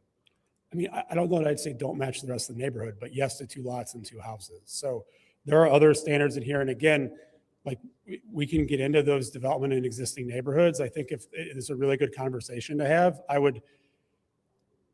guess as council, as you all are considering this, I would encourage you to separate out the green neighborhood changes from the traditional neighborhood changes then if you have concerns, because the green neighborhood changes are really impactful and should move. And if there's more nuance that needs to happen with traditional neighborhood changes, we can work on those and bring them back to you. I would just. So we were told we can't make those changes. We have to send it back to the planning commission. So, I Okay. mean, I guess I would defer to your attorney on that process. My understanding is that council as a legislative body can make those changes to ordinance and move it forward, but I'm not an attorney. yeah. I'll yield to my other colleagues, but that duplexes in established neighborhoods and the on-street parking and potentially the setbacks, but if you're saying there's language that I haven't seen, I'd be open to listening to that, but I've addressed my concerns with you. So if we're able to make those changes, that would be news to me, but I was told we had to send it back. So Okay. I'll yield to my other colleagues for their opinions. Thank you. Is there anyone else who would like the floor? Madam Chair. Councilwoman Burns. Thank you. There are a couple things, just a couple questions. So one of the concerns, we talk about established neighborhoods where you can put a duplex, and some which are, they've been stabilized, where people have, they've maintained. Then we've got areas which have been basically almost decimated, where you can get a block, where it's completely empty. And so one of the questions you said, we could revitalize where we can put duplexes, because some neighborhoods, they say, well, if people are living there, they have to burn down or be demolished to, construct a new property, which could then be a duplex. And when we talk about continuity of a neighborhood, there's some neighborhoods who will not want a duplex. The gravel driveway option, I absolutely don't like that. I don't like as that being an option, because in some established areas, you have people who have brick driveways. You have people who have cement stamp driveways. And then if you have someone with a gravel driveway, it's very close to almost like a dirt driveway. And so I know it was at a cost savings, but if we put, when we look at some of the wards, the consistency and what the driveways are, to be able to have the opportunity, and it's really doing the work, may not affect us for 5, 10, 20, or 30 years. I think we need to be careful with adding that. You know, I don't think anyone over, and I went to Pierce School, and then my friends lived over there, and I went to Whittier and Central. I don't think anyone would want to see a gravel driveway next door to them. I don't think that they would. And other parts of the city also. But the TN1 and TN2 green zone, those are areas where we have the utilities there, we have the infrastructure that's there, the power, the sewer, and everything. It's really like a plug and play. Build housing, and then you can, we can establish neighborhoods. Smith Village was a decimated area. It was an older neighborhood. Across the street is University Park, and University Park acts. It has an HOA, so there are standards. You have to have certain square footage. You have to have a certain type of garage. You have several different, I think 7 elevations of homes. And so I don't think anyone would want a duplex with a gravel driveway next to their house over there. Now, Smith Village has had, and my best friend lives over there, and someone else lives over. We know people live there, but it was a good opportunity with those homes. But there was really not, the homes were old. They're over that area, they're probably 90 to 100 years old in Smith Village. So that created a good opportunity. I like seeing new housing in areas where you're free just to expand and take in established neighborhoods that it may be a possibility. Who's going to stop someone from saying, hey, I'm going to get this lot, I'm going to put a duplex with a gravel driveway. So I think, and I like, and we need new housing, that I agree on. I agree that having an opportunity to afford new housing, but I think when we look at where we're putting it creates a great opportunity in areas that you can literally get a whole block. You can get a block or 2 or 3 in some areas. So, are we, if we geared it to those certain areas where we need revitalization, and we have many, third ward is our largest ward per, footage, a mile, however we want it's measured. And that'll be a great, and it's access to highways. If we're really talking about how do we grow, I'm going to listen to my colleagues and see, but a lot of these questions were important. The parking, we would have to change our ordinance. You cannot park on this Flint City Street for more than 24 hours. If you have a family with the husband and the wife work, and then if the kids are living at home because everything's high, you got 3 vehicles. So somebody's going to have to park on the street. So we would have to amend our parking ordinance to allow for more cars. So, that ordinance has not been repealed, and most people who are, couples or children have more than 1 vehicle. So there are some things. I like having new housing, but where we're putting it, we have to be respectful to neighborhoods where there's housing, consistent housing. And I've stated before, it took me 2 years to find a house in Saginaw, the city of Saginaw, because the housing was just, I don't know who did it, but there wasn't consistency. And I think we owe it to our residents to make sure we do that work up front, that we preserve and for consistency. And if we're putting duplexes like Smith Village, we have a combination of housing. And that's because in that 5th ward, there was nothing that was there. And what was there needed a bulldozer. So I want to listen to my colleagues and see, but I do agree. And at TN1, I think with Councilman Pfeiffer, TN2, I think we need to maybe exclude certain areas where they're populated, neighborhoods are consistent, homeowners made the decision to say, hey, we're staying, and they kept their properties up, and they stayed with the city because they actually love Flint. So I think we have to consider that. I yield the floor. Sorry, it's only 12 seconds left.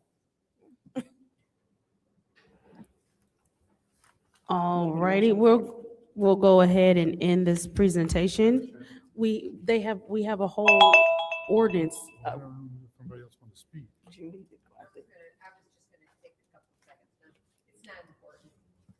We have another chance to speak to it during the actual resolution.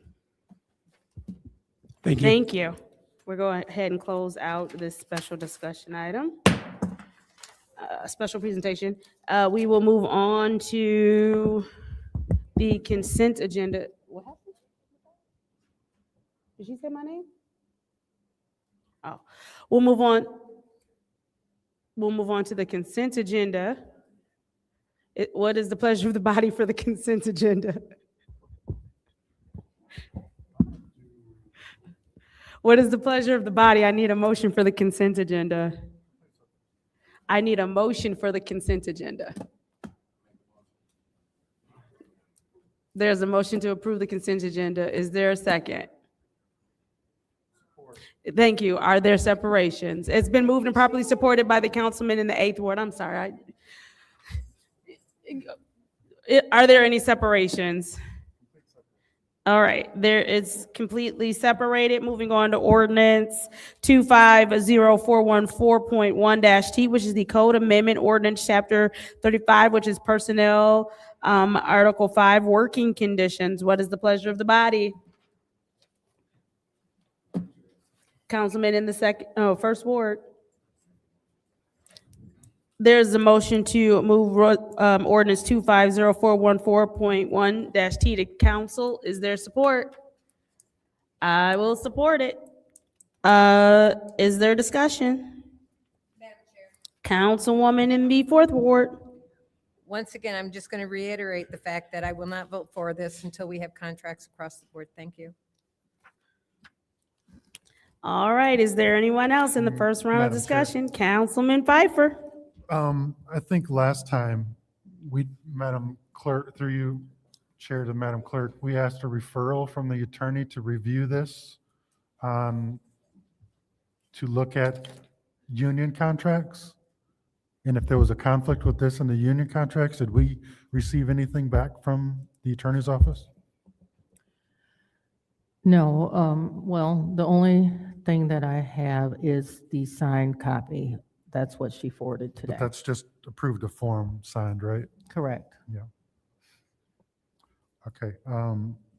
I think, Madam Clerk, I'm going to ask that we get something from the city attorney stating that this doesn't conflict with any union contracts. If it doesn't, I will support it. But if we can't get any answers, are you aware of it or no? Madam Clerk, Madam Chair, through you to the city attorney, are you aware of if this conflicts with any contracts?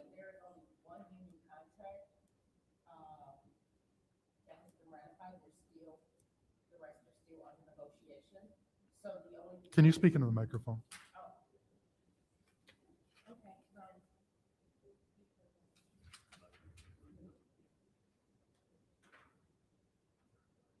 Okay.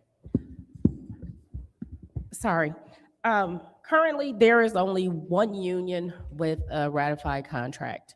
And for that contract, we would have to do a memorandum of understanding to add those holidays to their contract. As far as the other ones, if this resolution is approved, the contract, these days will be added into their current negotiations. So there is not, there wouldn't be a conflict.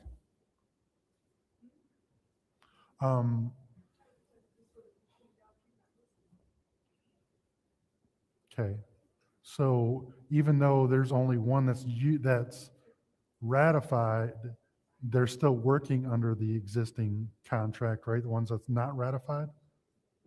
Well, they're currently negotiating right now. If they're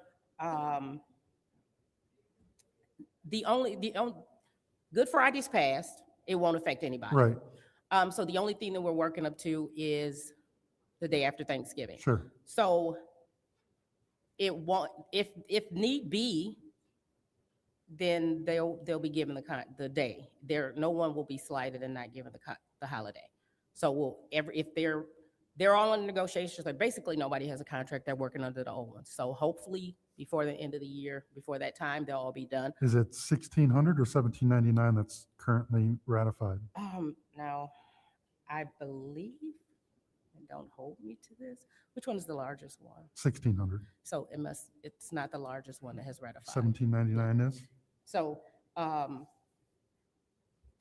so there would be no conflict. There wouldn't be any issues with everyone with this rolling into their contracts.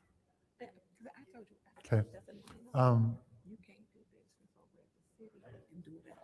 Madam, so would it be, because normally ordinances, Madam Chair, through you to the city attorney again, normally ordinances don't necessarily come before us with direct costs.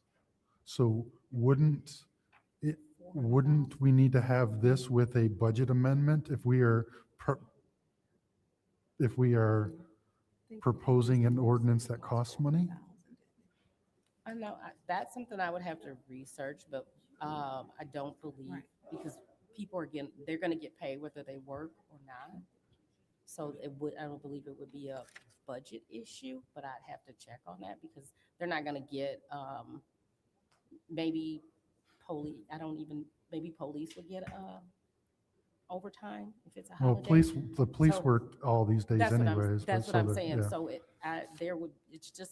it's a wash. It would be just a day off. I don't believe there's a budget hit. Well, so the finance director said it was going to cost us $400,000, $440,000. Well, then you probably should talk to him because I am Okay. not the finance guru. I thought you were. You raised your hand for it. No, I didn't. I yield.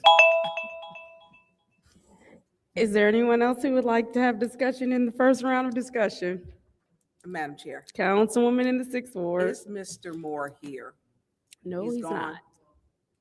Okay, so one thing I will say, the holidays should have lined up a long time ago. If you have business to do at the city, the counties does not line up, which makes no sense. Because sometimes you may have to do business at the city and then go over to the county, and the holidays do not line up. Mr. Edwards, do you, Madam Chair, through Mr. Edwards? Mr. Edwards, if you'd like to join us at the lectern.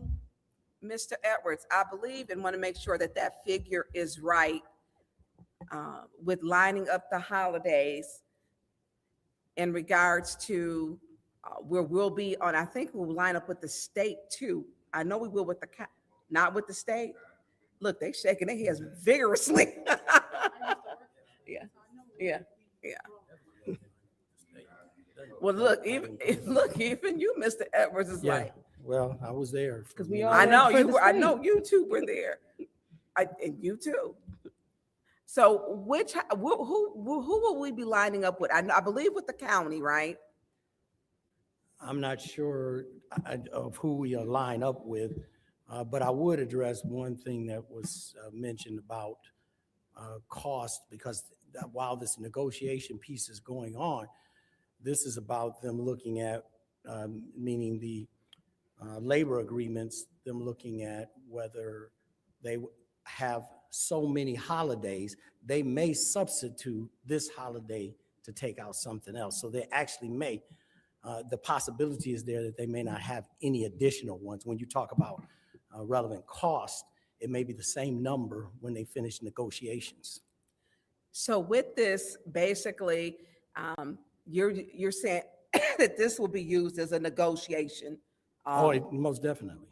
And so what the intent of this were from the council member who presented it was they deserve it, and get it done and don't wait for a negotiation. And so is the cost 400,000? I don't, That was the I don't figure know that it took exactly Mr. what- Moore about 4 months to give us, that it was going to be 400,000. I don't know what the cost would be. That could be correct, but I'm just saying it may substitute for one of the days. So if we vote on this, because some things just go down to administration and never get signed? We get 5 votes tonight. Will this be signed, or do you know, would it be signed off by the mayor? I do not know with absolute certainty, no. So, okay. So this is not approved by the mayor? I wouldn't say that. I'm just saying that Or you this asked me whether he administration. would sign it. Yeah. I'm saying to you that I don't absolutely know his position for or against. If I may, ordinances aren't signed by the mayor or the clerk until after they are adopted by the council. Okay, So- I'm talking after. Yes, normally the mayor will sign after. What I'm Sometimes he saying signs is, before. I don't want it to go down there to sit on that shelf that's 4 shelves down after it has been signed. I mean, voted on. Once council adopts it, it would still be an official document. It would still be adopted. So can they get this holiday pay? I don't want to stop the holiday. I mean, because we're doing something and saying, and it should line up.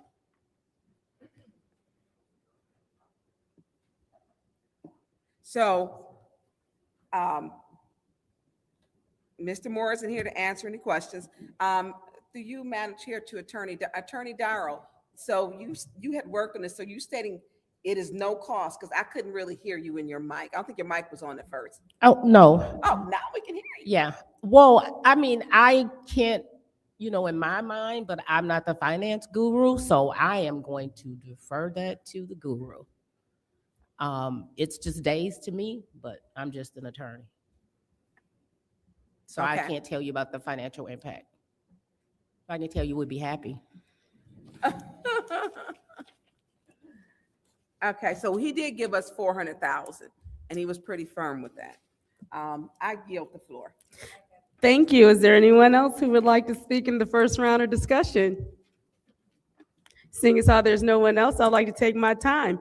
Well, first I would like to say to all of the city employees, in recognition of Public Service Recognition Week, which happens to be this week, it would be an honor for us to get this passed for you on this week in which we are recognizing you and all of the work that you do in the city. We've said time and time again that we cannot pay you comparable wages as we should. We can't do for you what we wish we could do for you. Here's our opportunity to put our vote and our power and our authority where our words are. So interesting that we're worried about whether or not the mayor will sign off on something like this. Isn't a co-equal branch of government. Like, we are not the lawmaking body of this. Like, this is us. We are the ones who make the decisions. I can't make you vote or not vote for something. That's a choice that will be all on you. I'm simply saying that we have the authority to do this, that PTO has to be paid out regardless, that the days that they work have to be paid out regardless on those days. They are not losing, missing, or wasting, or adding anything else. I think the only other caveat may possibly be police. You've asked if the unions wanted it. I've told you the unions wanted it. I told you that there was no conflict. These are things that I've been saying for the last 5 months.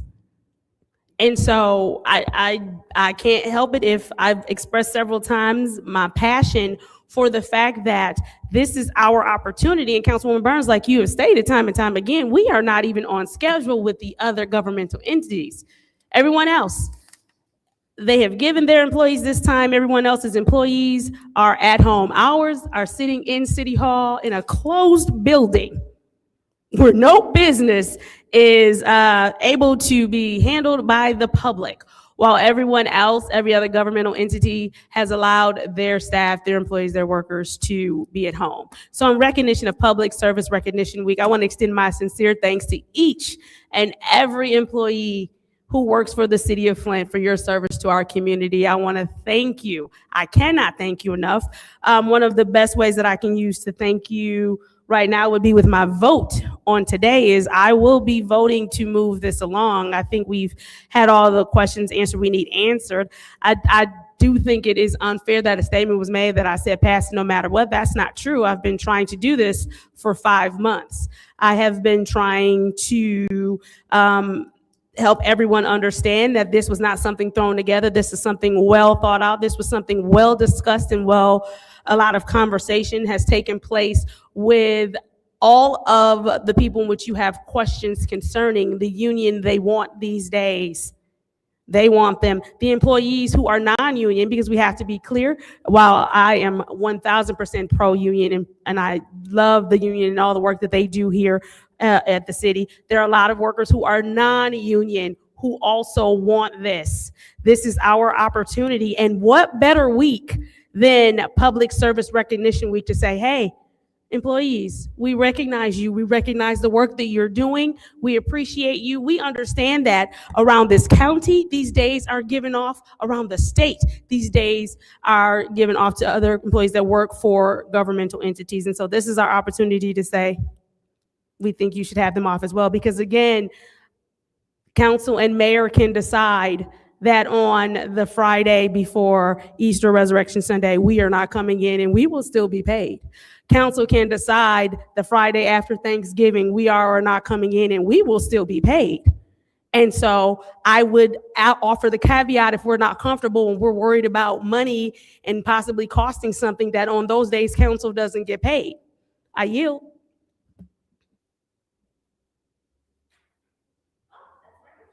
Madam Chair. In the round two, Councilman Pfeiffer, go ahead. Through you to Mr. Edwards. Mr. Edwards, how are those holidays handled now? So obviously City Hall is closed there. The employees are required to take PTO? No, the way that it was indicated is that the mayor closed up our section, because all of City Hall wasn't closed, but he closed up the portion of City Hall that were under the control of administration. And then he indicated that if workers wanted to have that time, that they could use their PTO as a part of that. So they still come in on these days? Yeah, people were here, including myself. Okay. How many people take PTO on those days? Do you know? Oh, I don't know of. It's quite a few. It's quite a few that are absent on that day. So, because Councilwoman in the 7th Ward, when she brought up the PTO, it's like, okay, now if we pass this, we're basically giving every employee that took these days as PTO, now we're potentially giving them 16 extra hours of PTO, correct? To use somewhere else.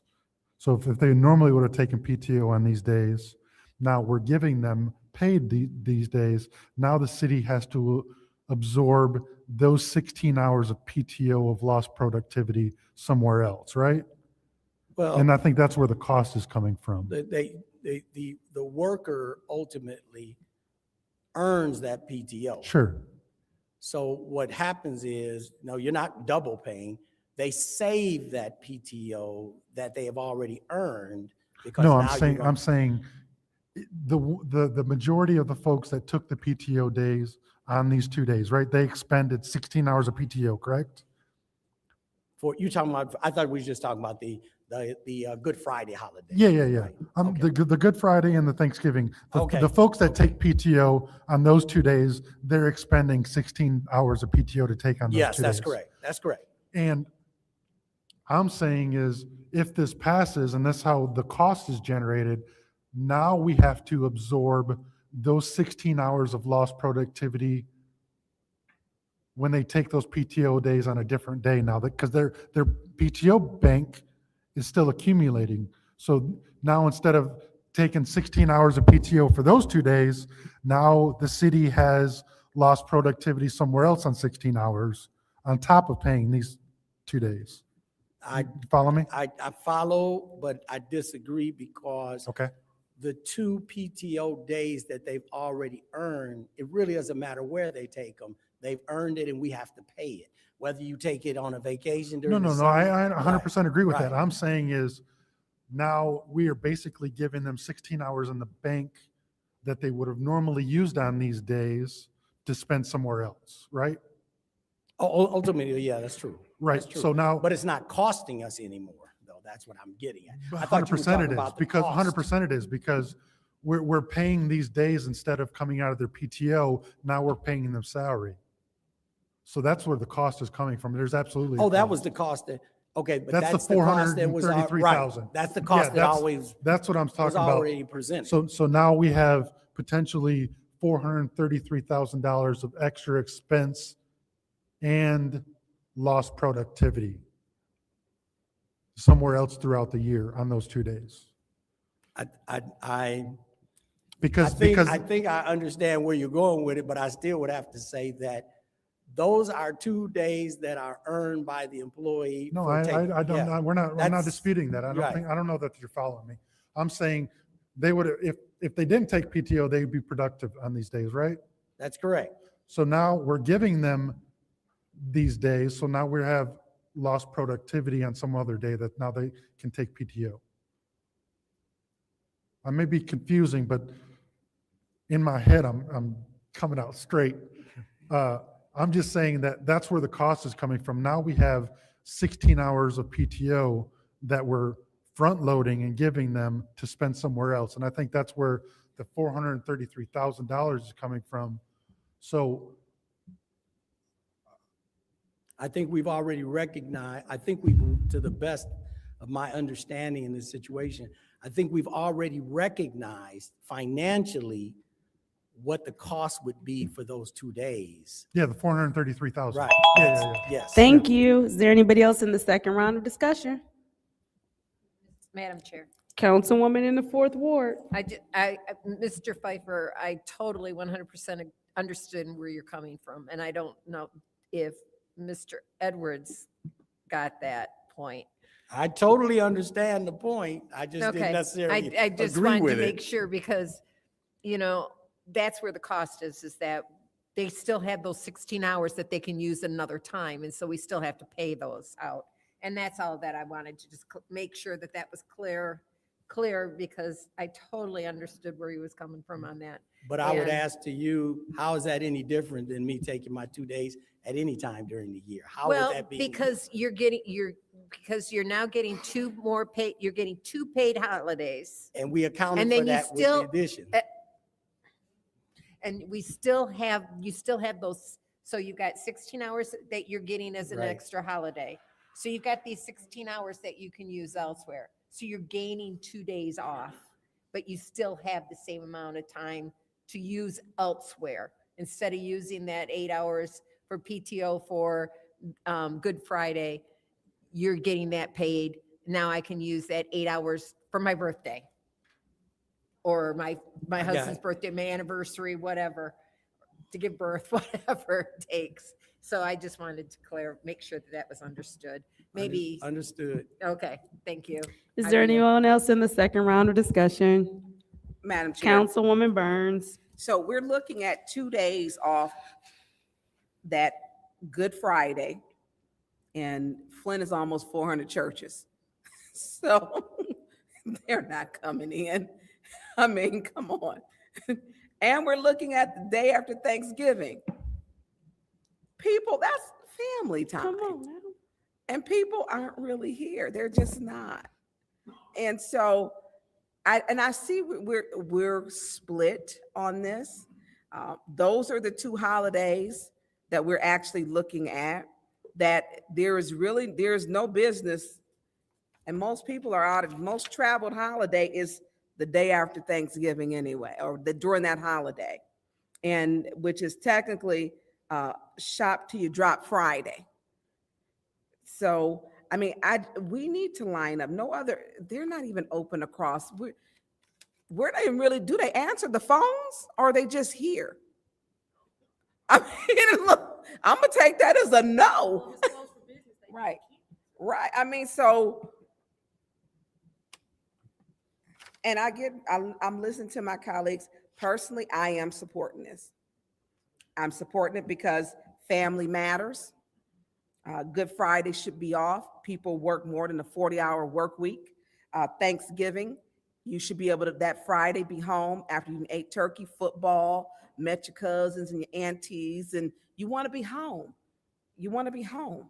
And family matters, especially in this day and age. And given time to families, we probably need more family time to be more balanced. We're not doing any business. We're not doing anything that we can't do on Monday. And it's hard coming in on Monday.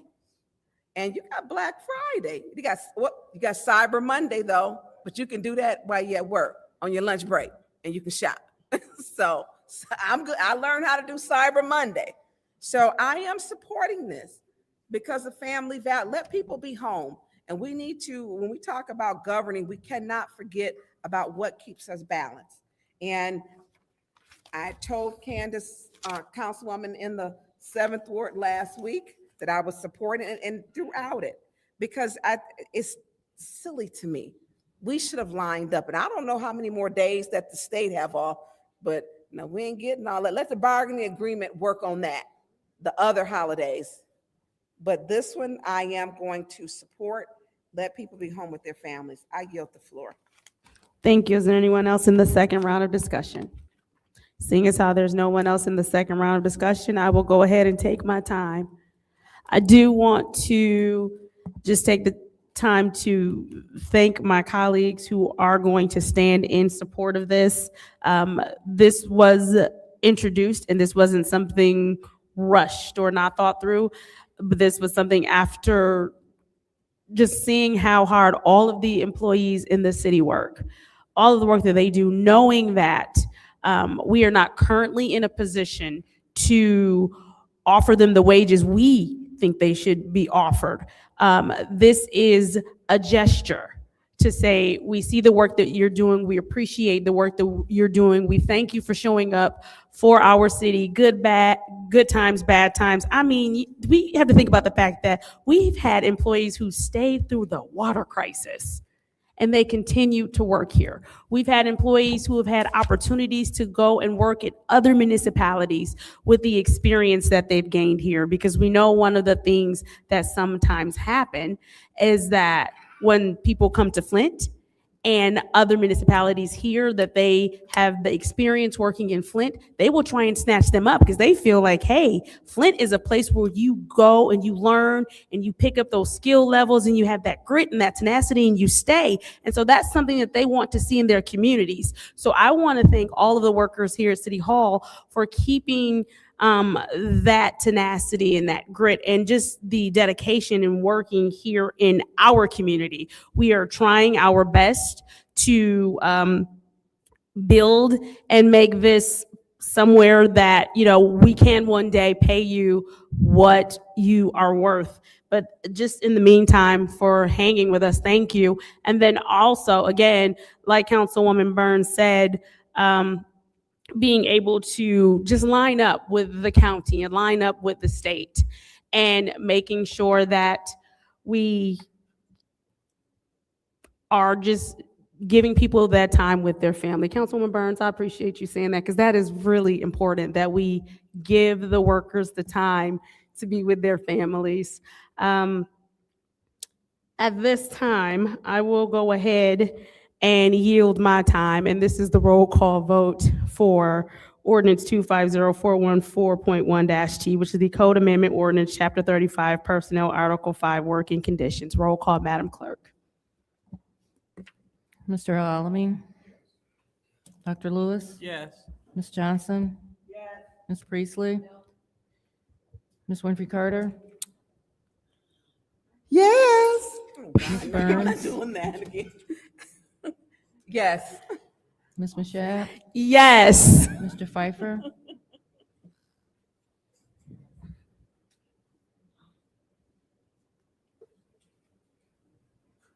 Yes.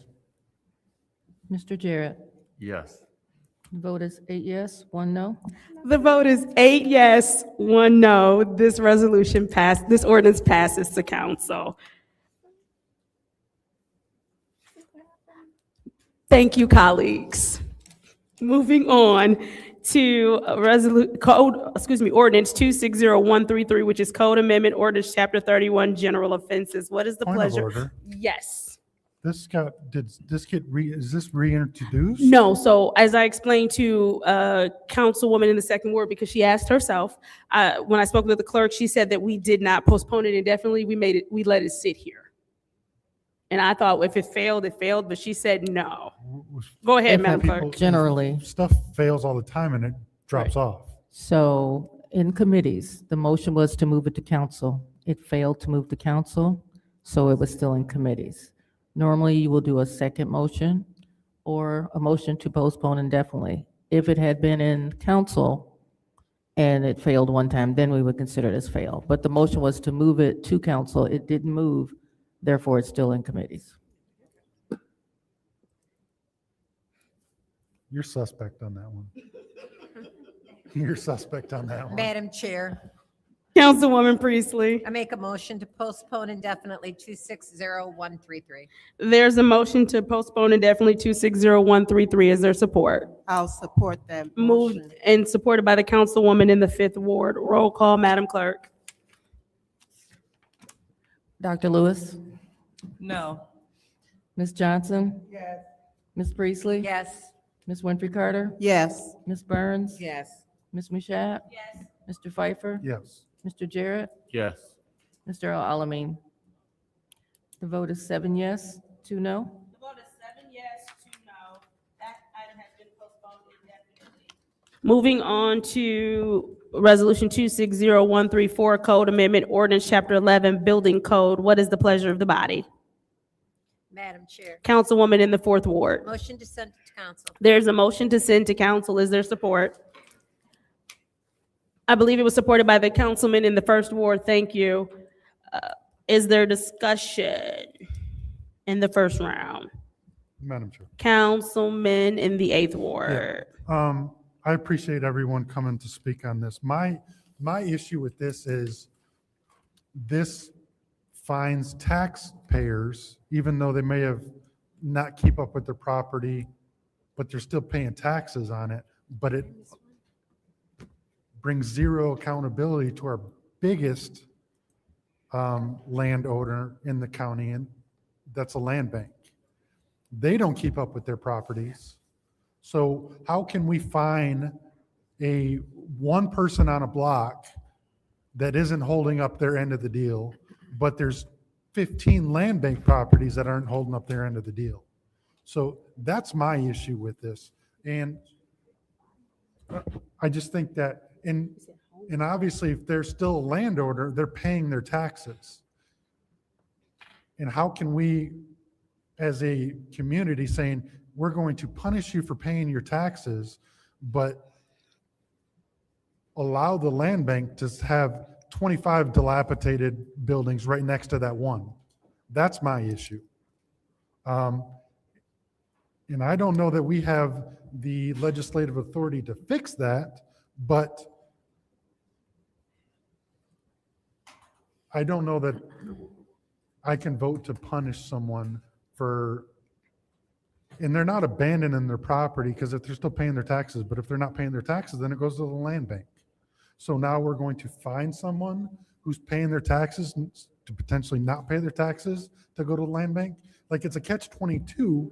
And I know that there's an issue of outside, investors or whatever else coming in and buying properties, but they're paying their taxes that pay for services they're not using. But it's I don't know how to better put this, but it's if we didn't have a land bank problem that has 37,000 properties in the city that they mow once a year, that they just sit there and let rot. To me, that's my biggest hangup, is now we're going to potentially force a fine on someone to maybe help that cycle, to make it go to the land bank, to even be more dilapidated.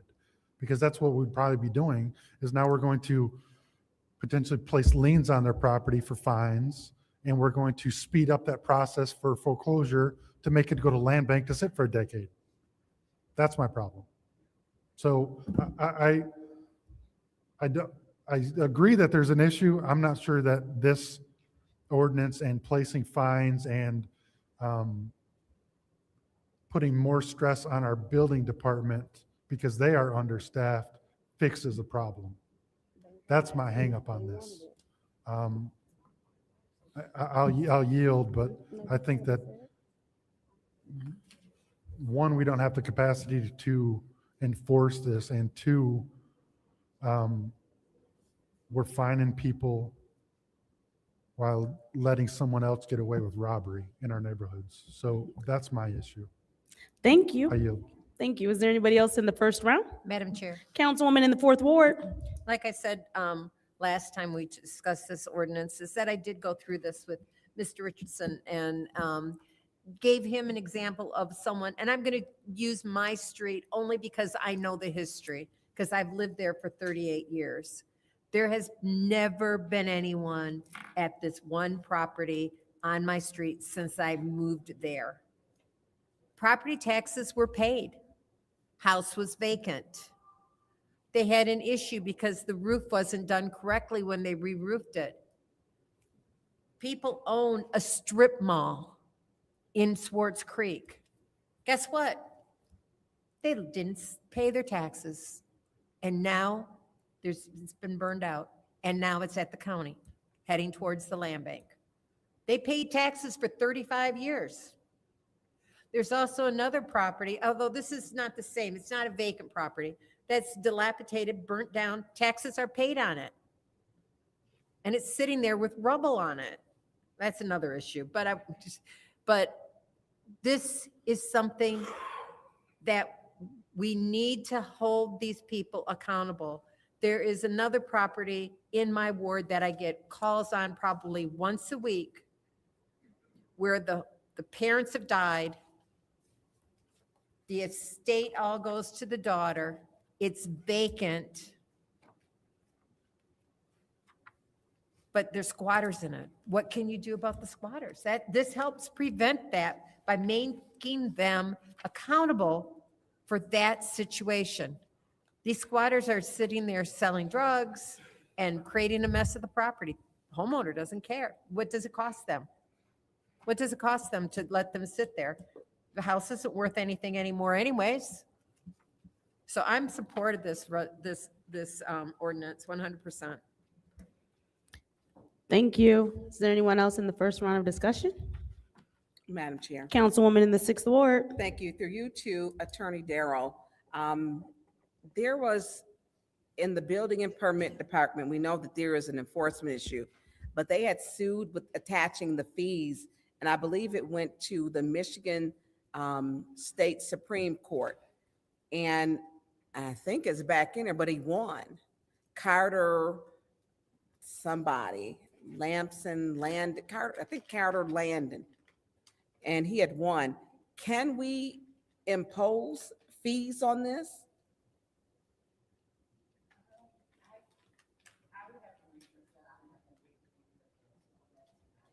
Okay.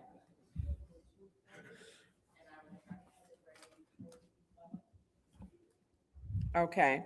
And I know we went over this last week. What is it? How long do they have to be out of the home if it's considered to be vacant? 60 days?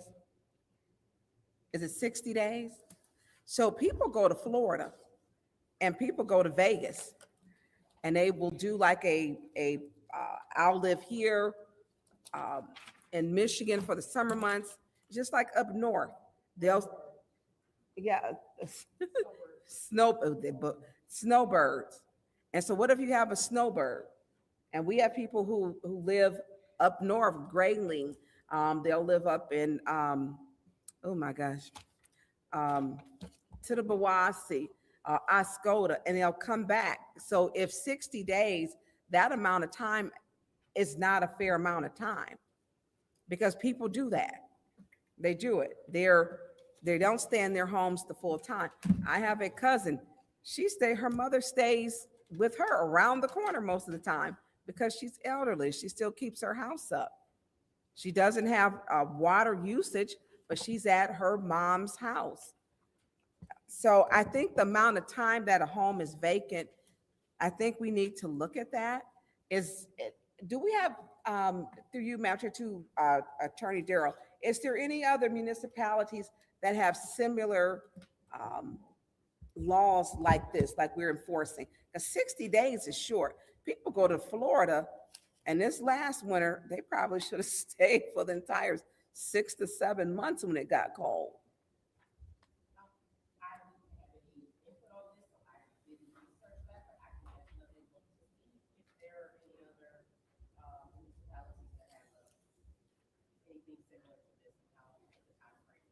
Yeah, thank you, because Michigan is known to have people who live in two different homes. I did it. I lived in Chicago and lived here, and I did that for almost 20 years. And so you pay for grass cutting for both, and you do what you have to do. But I don't know that, I think we need to look to make sure with that Carter Landon, because it went to the Michigan Supreme Court, and I believe he won the first time, and that's with the fees, and it's back in there. Do you know, Attorney Darrell, if it's back in court or out of court? Do we know? Okay. So was this approved was it vetted through the legal department? It was actually drafted with the legal department, correct? Did they sign off on it? They drafted it, correct? Okay, but we got to wait for questions still. And these are pertinent questions. We're talking with the Carter Landon, and that is a case that went to Michigan Supreme Court. And when you work with the landlords, and I don't like the homes being bought in bundles. I don't like that. I don't like, and I was in Chicago going back with both, and we had in Chicago investors who were in Japan and Canada who were buying up the properties. I know that we had a big bulk that was sold to an investor in Florida. But I think that this language needs to be, and we got questions for the legal department that the legal attorney Darrell stated. Yeah, she just did. She just stated she didn't know, and she would have to get back with us, because those are not staying in your home for 60 days is a very short amount of time. You're not required to be in your home every day. I mean, people don't do that. I know people go to Vegas. Retirees retire and have a second home. They do that. I mean, they do that. So how do we exclude or put language when it's a home to where we're really saying we want to protect those who keep their home in Michigan and want to do Vegas or up north or Thank wherever? you. Is there anyone else in the first round of discussion? Seeing as how, Thank you. Go ahead, Councilwoman in the second ward. Thank you. So just wanted to touch on a few things coming from the second ward perspective. You know, when we start talking about the land bank, we got to be clear that the land bank does the city a favor by taking those properties. Here, I never knew the process. And when I learned the process, that we basically, when the house goes into foreclosure, the house that do not get sold at the auction, it comes back to the city. So the city, we can do one or two things. We can keep the properties, or we can turn them over to the land bank and make it their responsibility. So for basically every year that I've been here, we've given the land bank properties, not just properties, but parcels that a lot of parcels that no one wanted. You know, I pointed out a home that currently the land bank is selling, and it's a very nice house. And I asked my colleagues to preserve it, and they decided not to. So the land bank is able to make a profit off of this house they currently have going up. But I digress from that point. My point is, unfortunately, the land bank, they take what we don't want, and then they must make do with the scarce resources that they have. Now, lucky for us that the administration at the land bank, they were able to give us 4 cuts. They went through the entire city 4 times last year, and that's record setting, and that's good. That's good business. So I don't want to diminish the good thing that the land bank is doing, because they take a lot off of our plate. Now, I would like to challenge the city and my colleagues. Stop giving them property. They have enough to deal with, so we can maintain those properties. And when we maintain them, then we're responsible. And so when people complain about the beat back properties, the burnt out property, then we can just say, yeah, we own that. So it'll be on us. So I don't want to demonize the land bank for doing us a favor, because we put those properties in their lap. You know, I have several properties in the second ward that people from Florida own, people from California own, never tended to. A lot of them didn't even pay their property taxes. They don't respect the neighborhood enough to pay their property taxes, but they still have ownership. And the house looked like hell. but that's where we call home. And so this ordinance is preventing that. It's bringing accountability and responsibility. Now, I wish that the city was balanced and that it looked like a lot of the more well-to-do, but no, a lot of parts in the second ward look like trash. We have blighted blocks where people go to dump. We have high grass. We have homes that look like if you just blow your breath on them, then they fall down. And so this is, and people still own those, paying taxes. And so this ordinance is helping to give my residents a peace of mind. Now, I know some people don't want to do anything for the second ward. It's fine. But I know on the north side, this is something that we need because it looks bad. And so this is a step in a positive direction and to, give people what they want. So so I do commend the producer of this ordinance for doing the due diligence, talking to the residents, seeing what's needed. Because at my community conversation that I've been having for almost 5 years, this is a problem. And they've been looking for a way to get in front of this, and this is a way to get in front of it. So again, I want to ask my colleagues, please and respectfully, if we could consider this, even if it's not for you, but it's for other people that serve with you that have this problem. It's blight.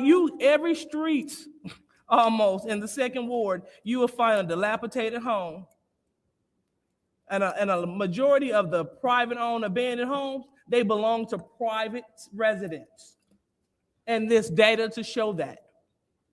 So let's go ahead and hold these people accountable. And again, I don't mind if you want to hold the land bank accountable, but we must look at, okay, how did they acquire that property? Did we give them the property? So we did it, we're part of the problem. And then let's also look at our properties. Are we maintaining our properties? A lot of times we're not. So let's start by having the people that voluntarily took on this property, this responsibility to be a parcel owner in the city of Flint.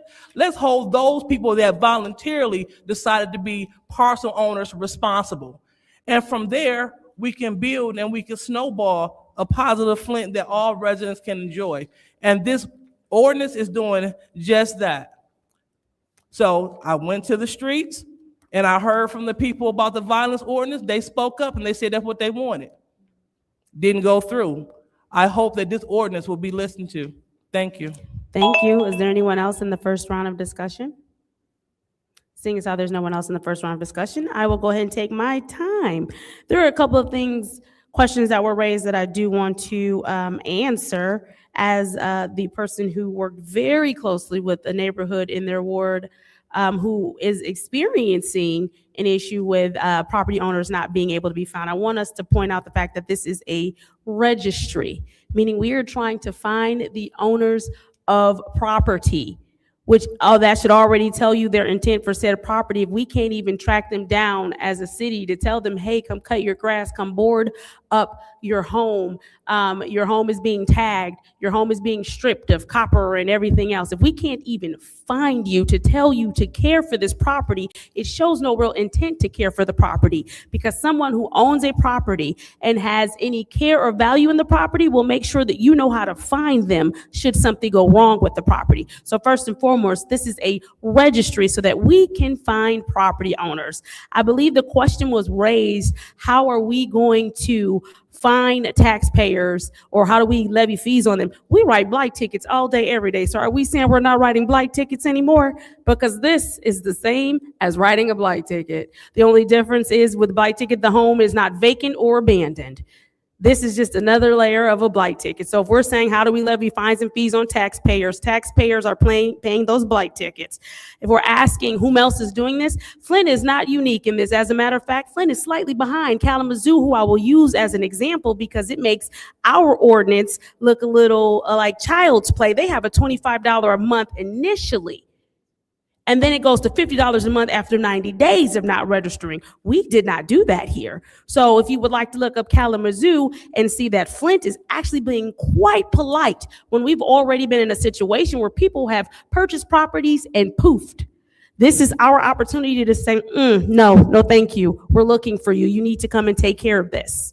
You need to make sure that wherever you live, I'm sure it's probably somewhere really nice, because oftentimes people who buy properties here are somewhere living lovely somewhere else, where the lawns are mowed, where buildings, if they're even abandoned, are boarded up and properly taken care of. This is our opportunity to say, if you buy property in this city, you will take care of said property in this city. You will not leave it to be vacant and abandoned. You will not leave it so that it can unfortunately be another fire hazard. You will not leave it so that it can be tagged up and tear down the property values of those of us who actually reside in our homes in this city. And as far as the question about snowbirds, please allow me to elucidate in the abandoned property definition. If we go to number I, the owner has no intent to return or maintain the property. Obviously, if I'm a snowbird, I have every intent on returning and maintaining my property. As a matter of fact, if I'm gone for a few months, I'm making sure that it is properly winterized so that when I get back here to the city that I love in the warm months to enjoy, I don't have a bunch of repairs that I have to pay for or come out of pocket for. So I will make sure that this home is maintained. It also states in here, lovely, well-crafted ordinance by our city attorney, that it has to be maintained in compliance with the city code requirements that relate to property maintenance, has either water, sewer, electricity, or gas, or any other of the foregoing utilities disconnected, illegally connected, or not in use for more than 60 days. So there are things that cover what happens if there are people who are going away for the winter. 9 times out of 10, they're not completely just turning off, because we know Michigan winters are brutal. So they need that water running through their pipes. They probably have a family member or somewhere. It also alludes to the fact that you can put us in contact with someone who can get in contact with you here as well. You can have someone who would be in charge of said property so that we could give them a call and let them know, hey, that sidewalk is full of snow, or hey, I don't know if you know, someone has busted out the windows there. So this does answer for some of the things that you all have asked. At this point, I will go ahead and yield, and we will go into the second round. Is there anyone who would like the floor? Councilwoman in the 6th Ward. Thank you. Attorney, through you to Attorney Darrow. Absolutely. Attorney Darrow, I know you said you didn't work on this document, and going back to the Carter Landon one, and so there's a $300 fee. Is that correct?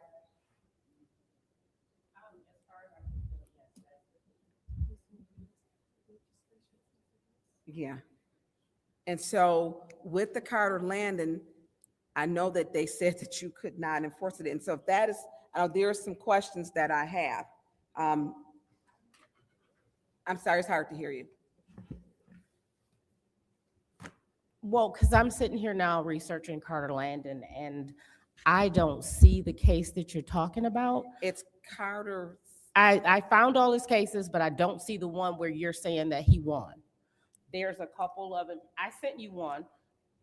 So that's something that we can discuss later, Okay. as far as Carter Landon goes. Okay. Okay?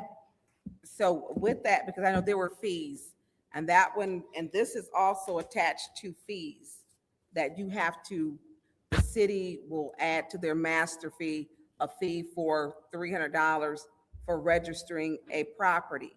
And it is something, I don't know if you, Councilwoman Mushat, had checked into that. Did they check into that?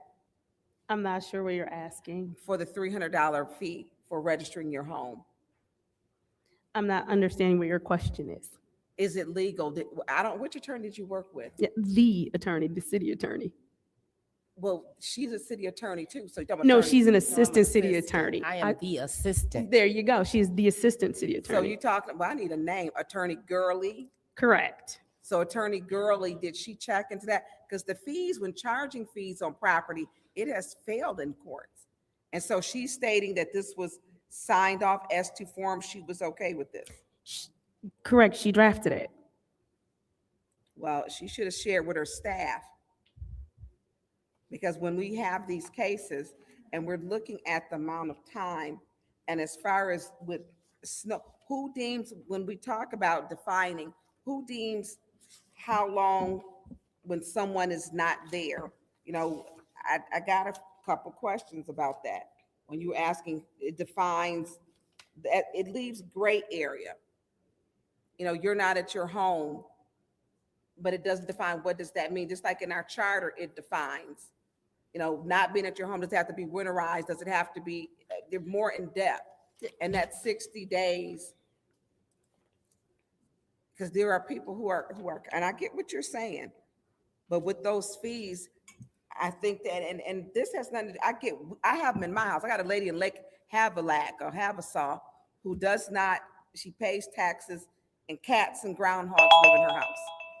Thank you. Is there anyone else in the second round discussion? This just needs some homework. Councilman Pfeiffer. So, through you to Madam City Attorney, I'm sorry, the Assistant City Attorney.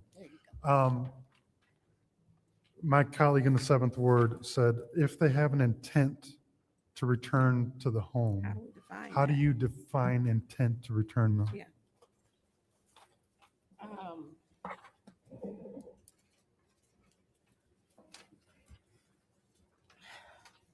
And my question, I guess, so if there is a snowbird, and I'll stay on the snowbird situation. So there's a snowbird, right? They leave, someone reports that property. Maybe the snow removal people didn't come, show up, whatever else. Now,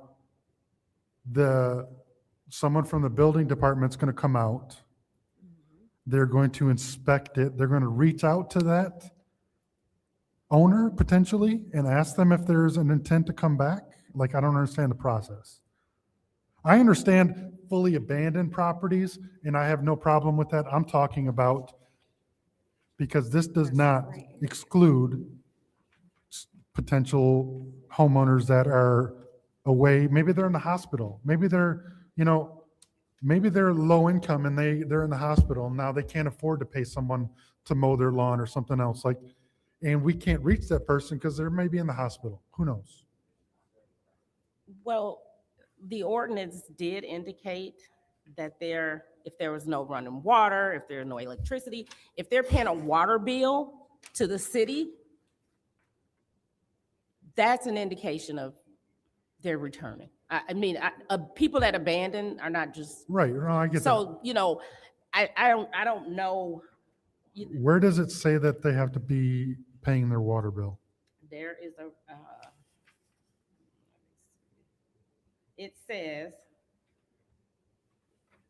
abandoned property means a residential or commercial structure that is vacant and meets one or more of the following criteria. And then it says, has either water, sewer, electric, or gas, or any of the foregoing utilities disconnected, illegally connected, or not in use for more than 60 days. So if they have. So it says not in use for 60 days. Not in use. So, If you're gonna have some sort of electricity or, But do we subpoena those electrical records? How do we get those electricity records from consumers? How do you know that there's, I understand that we can determine.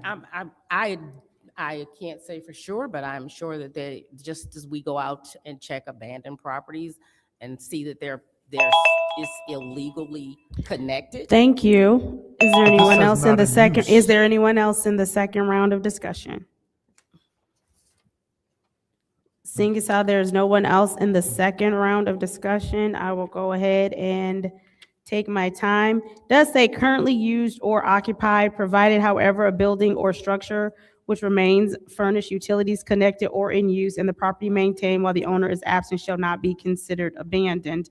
And then what the city attorney just read, I also read that in my first explanation. I think yes, sir. Please pause the time. Yes, sir. So you're saying as long as they have utilities connected, this won't apply? Is that what you're saying? If they have an active water account, or the water's turned on, then this won't apply? In the ordinance. Please start my time. All right, thank you. Again, this is something that affects the entire city. We are trying to get people to register their properties, to register the fact that they are the owners of the properties, so that we can get in contact with them if there is an issue or a concern with the property. If the property has been broken into, if the property needs the lawn taken care of, if the property has somehow been tagged by a lovely street artist in which they did not commission. If the property has any issue whatsoever, we need to be able to get in contact with the owners of the property, whether it is residential, whether it's commercial. We need to be able to find an owner.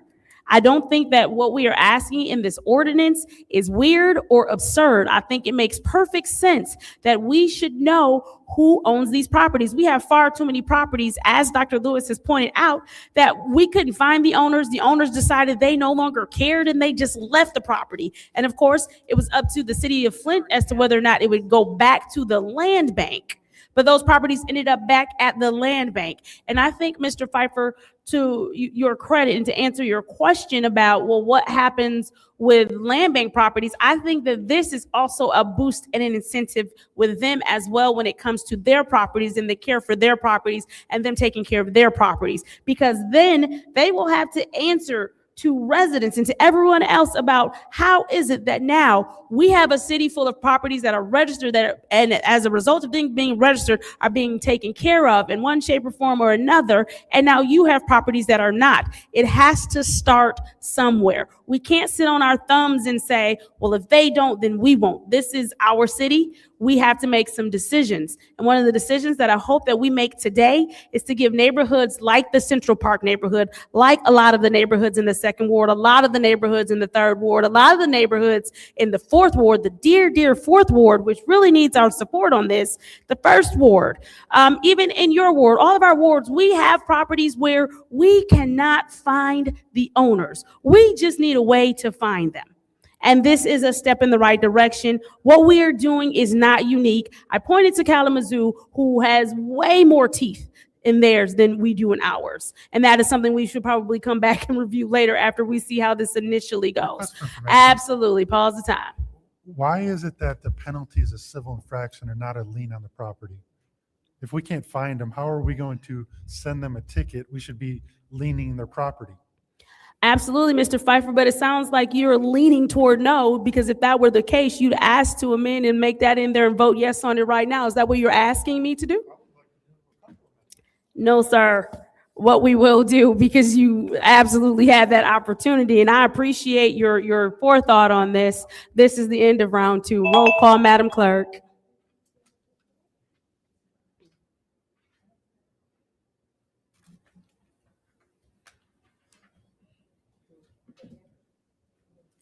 Ms. Johnson?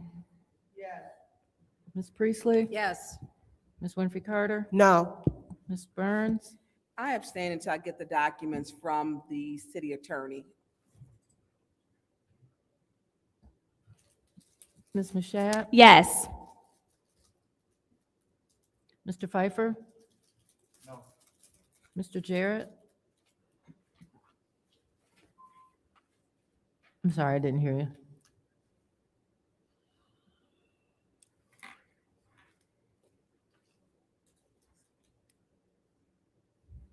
Yes. Mr. Alamin? Dr. Lewis? Yes. Vote is 6 yes, 2 no, 1 abstention. The vote is 6 yes, 2 no, and 1 abstention. Ordinance 260134, Code Amendment Ordinance Chapter 11, Building Code will go to council. Moving on to our final ordinance of the evening, and that is ordinance 260135, which is the code amendment. Did I miss something? I'm sorry. Oh, I'm sorry. Thank you. You are correct. This is not the final. Moving on to ordinance 260135, Code Amendment Ordinance Chapter 50, Zoning. What is the pleasure of the body? There is a motion made by the councilman in the 1st Ward to move to council. Is there support? Moved and properly supported by, was that you, 4th Ward or 3rd Ward? Thank you. By the councilwoman in the 3rd Ward. Is there discussion? Discussion in the first round? Madam Chair. Councilman Pfeiffer. So I guess I'm getting conflicting information. Are we allowed to make changes to this? through you to the Madam Assistant City Attorney. I was told that because of Michigan law of zoning, that it has to go through the zoning board. Because if we can make changes, I would have made changes 2 weeks ago. Madam Attorney.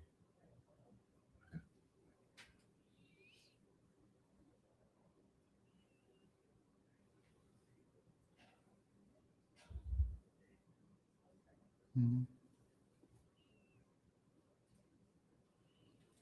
Time to pause while she's researching. Yeah. Yeah, Madam Chair, can I get, yeah. Yeah, can we pause? Yeah, thank you.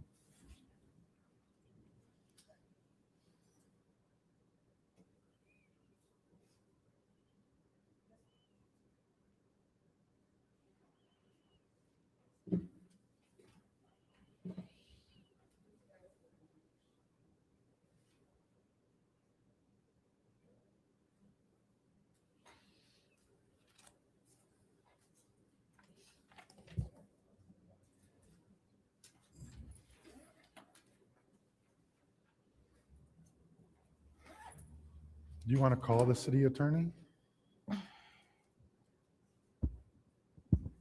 These resolutions were signed, approved the form by Joanne.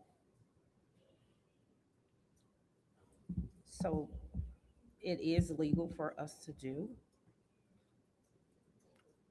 And I'm trying to, so you guys can move forward. So I was told we have to approve or deny or send it back to Planning Commission. So that your, We cannot make amendments. That's what I was told. Is that not a true statement? you probably cannot amend it because any zoning does have to go through planning commission. But as it's approved to form right now. Right. So any amendments would have to go back. So given that there needs to be more discussions and amendments, then I don't know what to do. Can we start this time? I don't, so I guess I'll yield because I can't make any amendments.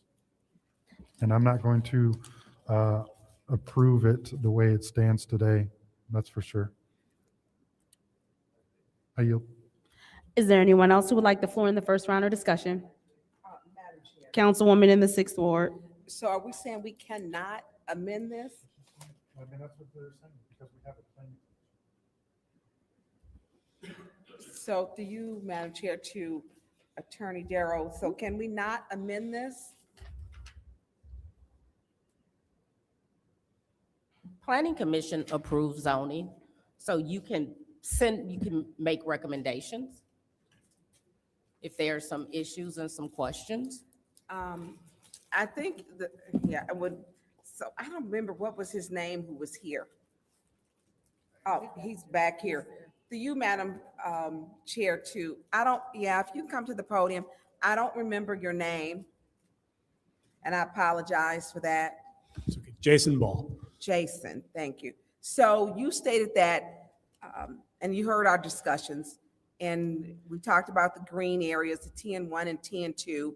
And, people, and I get my colleagues, like today, we could say, well, there may not be a house that needs to be torn down, and let's, the 9th Ward over off of Miller Road. But one may have it, if it, was to be torn down, then we would be able to, a person could buy that lot and put a duplex there because it's the entire city it encompasses. That it does not exclude any areas where you can put a duplex. So you were stating that we could send it back, or you would recommend to send it back, or if those were the issues, because I just can't, I don't think anybody in certain wards would want their neighbor who's parking out, and people really get serious about parking in front of their houses and at the end of their driveways when they're not used to seeing parking, and people do. And a gravel driveway, and I get it costs less is a secondary type. But if you are in a house or in a neighborhood and, people all have cement, asphalt, and in some, if you do HOAs, if you're in suburbs, you got to have a cement driveway. You can't even have asphalt because what it does is provides consistency for the neighborhood and for the home values. And it matters if you live next to someone with a dirt or gravel driveway. Yeah, so I can respond really quickly. I did a bunch of reading while I was sitting back there to answer Okay. some of your questions. So I did misspeak. Your zoning ordinance does say that for you as a city council, you can only approve, deny, or postpone a Right. request that comes in front of you. So I was wrong. That's a unique provision. Most zoning ordinances allow council to edit ordinances. So I'm not sure where the gravel driveway regulation comes from. I don't see that in the amendments in front of you. I don't think Well, that they was said in they that. could put in a gravel driveway to save money. I mean, I don't think that's in the, I didn't see that in the language in front of you. I'm not well, I familiar spoke with that with edit. Joel Arnold, and that was a way to save money. That may be a way to save money. The code today says a driveway has to be hard surface. That's what I stated, but that was one of the, Yeah, so who knows? I'm seeing heads shaking. You want to come up to speak, Ron? I mean, I just double checked the Mr. code. Slum. It says driveways have to be hard surfaced with asphalt or concrete. So you can have a gravel driveway in the city of Flint. Yes, you can. If it's adjacent to your driveway, you can add a secondary, but it has to be directly next to it. So it doesn't have to be the same type of material. So if you wanted to add to it. So you're saying, If that exists, I'm not sure, that's not a part of our amendments. I'm not sure Okay. where that requirement comes so, and the other concern is the parking. I know it's talked about parking, and most people have, a husband and wife are gonna have 2 vehicles. And if they have a child that lives at home, because a lot of them are moving back home because rent is not cheap. Yeah. I mean, So I think to your point about the opportunity to send this back to make Yes. changes, like if you all have those concerns, those are changes that are easy to make for the planning commission for it to come back to you, so you feel good about it. Knowing we have time, limited time, I'm talking fast, sorry. I know, I hate the time limits. And so the key to allowing for development, allowing for on-street parking is not as important as reducing the required number of off-street parking spaces and also allowing for those parking spaces to not have to be structured like a parking lot. So we allowed duplexes to have parking lots that were like a driveway. Mhm. That would provide a lot of more flexibility and not require so much space on lots to be used for parking. Right now, if I have a duplex, I literally have to build a parking lot behind the duplex. So if we allowed that space to be on a driveway, it would help a lot. Thank you. Is there anyone else in the first round of discussion? Anyone? Chair. Oh, Councilwoman Priestley. Just real quick, I know that on my street, just for information, there are several driveways that are gravel and not hard surface. And that is, one of them is right next door to my house. So it's difficult to shovel. I used to snow blow.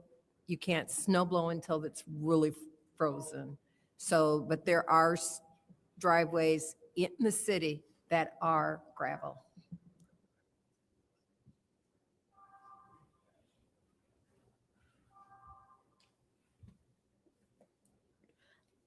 She's yielding? Okay, is there anybody, is there anyone else in the first round of discussion? Anyone in the second round? Madam Okay, Chair. Councilman Pfeiffer. I mean, so, Madam Clerk, how does this work if we refer it back with changes? Like, do we make amendments and send it back to them with the amendments? How does that work? So you can postpone this to keep it in legislative. Okay. And then I can make a referral to the appropriate individuals so that they can then forward it to the planning commission if it's necessary. So I would just basically do a referral back to planning and zoning so that they can see if it's with your, recommendations or whatever you were looking at, Okay. if it needs to go back before the planning commission. Okay, do we have to make those recommendations right now? No, you could send them to me so that I could add them, but the sooner you would send them, obviously, but you could just leave it in legislative until you get your Sure. Okay, answers. I'll make that motion. There's a motion on the floor to Postpone? To leave it To in leave it in legislative. legislative. And then follow up with a referral to the planning commission. And then follow with a referral to the planning commission. Is there support? Support. Moved and properly supported by the councilwoman in the 6th Ward. Roll call vote, Madam Clerk? Ms. Priestley? Yes. Ms. Winfrey Carter? Yes. Ms. Burns? Yes. Ms. Mashat? No. Mr. Pfeiffer? Yes. Mr. Jarrett? Yes. Mr. Alamin? Dr. Lewis? No. Ms. Johnson? The vote is 5 yes, 4 no. The vote is 5 yes, 4 no. This this ordinance stays in committee. Moving on to our final of the night, which is our add-on. Or our add-on number 1, which is an ordinance to amend the Flint Code of Ordinances by amending Chapter 19 Fire Protection, Article 1 in general, Section 19-1 International Fire Code adopted. What is the pleasure of the body? Madam Chair. Councilwoman in the 4th Ward. Motion, motion to send to council. There's a motion to send to council. Is supported by the councilman in the 9th Ward? 8th Ward. Oh, that was 8th Ward. Oh, councilman in the 8th Ward. Is there discussion? Yep. Councilman in the 8th Just Ward. real quick, so this is basically the same, or the same ordinance that came before us with a slight amendment to add the year and add the current year of the fire codes. So that's the only change. Okay, is there anyone else in the first round of discussion? Anyone in the second round? Roll call vote, Madam Clerk? Ms. Winfrey Carter? Yes. Ms. Burns? Yes. Ms. Mashat? Yes. Mr. Pfeiffer? Yes. Mr. Jarrett? Yes. Mr. Alamin? Dr. Lewis? Yes. Ms. Johnson? Yes. Ms. Priestley? Yes. The vote is 9 yes, 0 no. Vote is 9 yes, 0 no. That that ordinance is passed to council. What is the pleasure of the body? Motion to, oh, Okay, there's a motion to adjourn by the councilman in the 1st Ward. Is there support? Support by the councilwoman in the 4th Ward. Roll call vote. Ms. Burns is not in. Ms. Mashat? Yes. Mr. Pfeiffer? Is not in. I'm sorry. Mr. Pfeiffer's not in. Mr. Jarrett? Yes. Mr. Alamin? Dr. Lewis? Yes. Ms. Johnson? Yes. Ms. Priestley? yes. Ms. Winfrey Carter? Yes. The vote is 7 yes, 0 no. The vote is 7 yes, 0 no. The time is 8:14 on Wednesday, April 6th. I hereby adjourn this Legislative Affairs Committee.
Or just letting you know, because Friday's the day we're literally there for 48. Friday is the last day, yeah.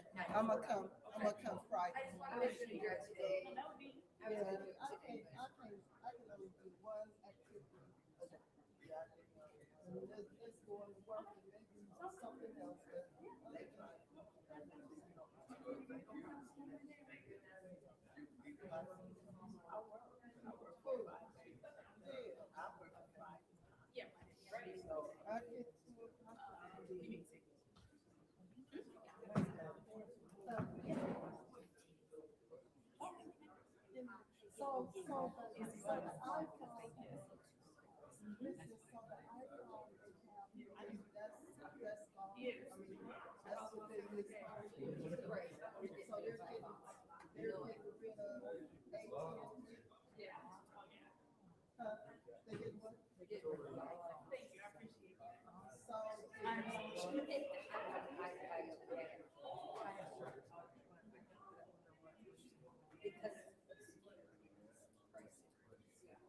So who are you?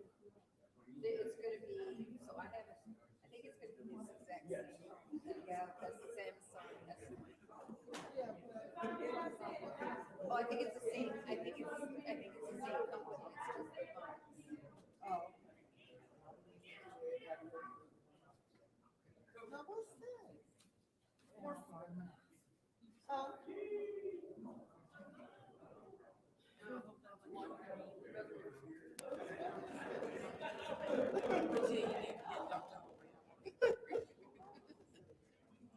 I'm trying to get him to do a vacation of sunset or sunshine and something else. It's an add-on vacation.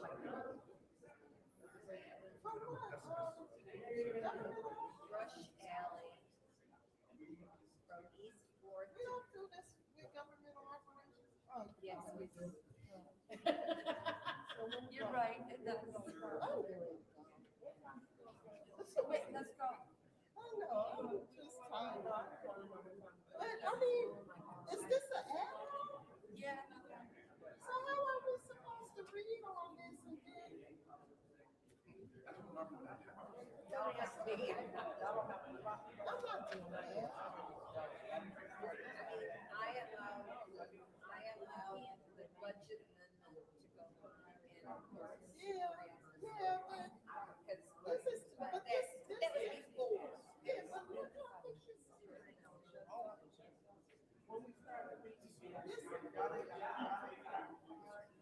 Dennis is the one, this is Dennis's. Dennis Lee? No, he's up. Mr. Dennis. Yeah, but it's time for us to go. We don't have to.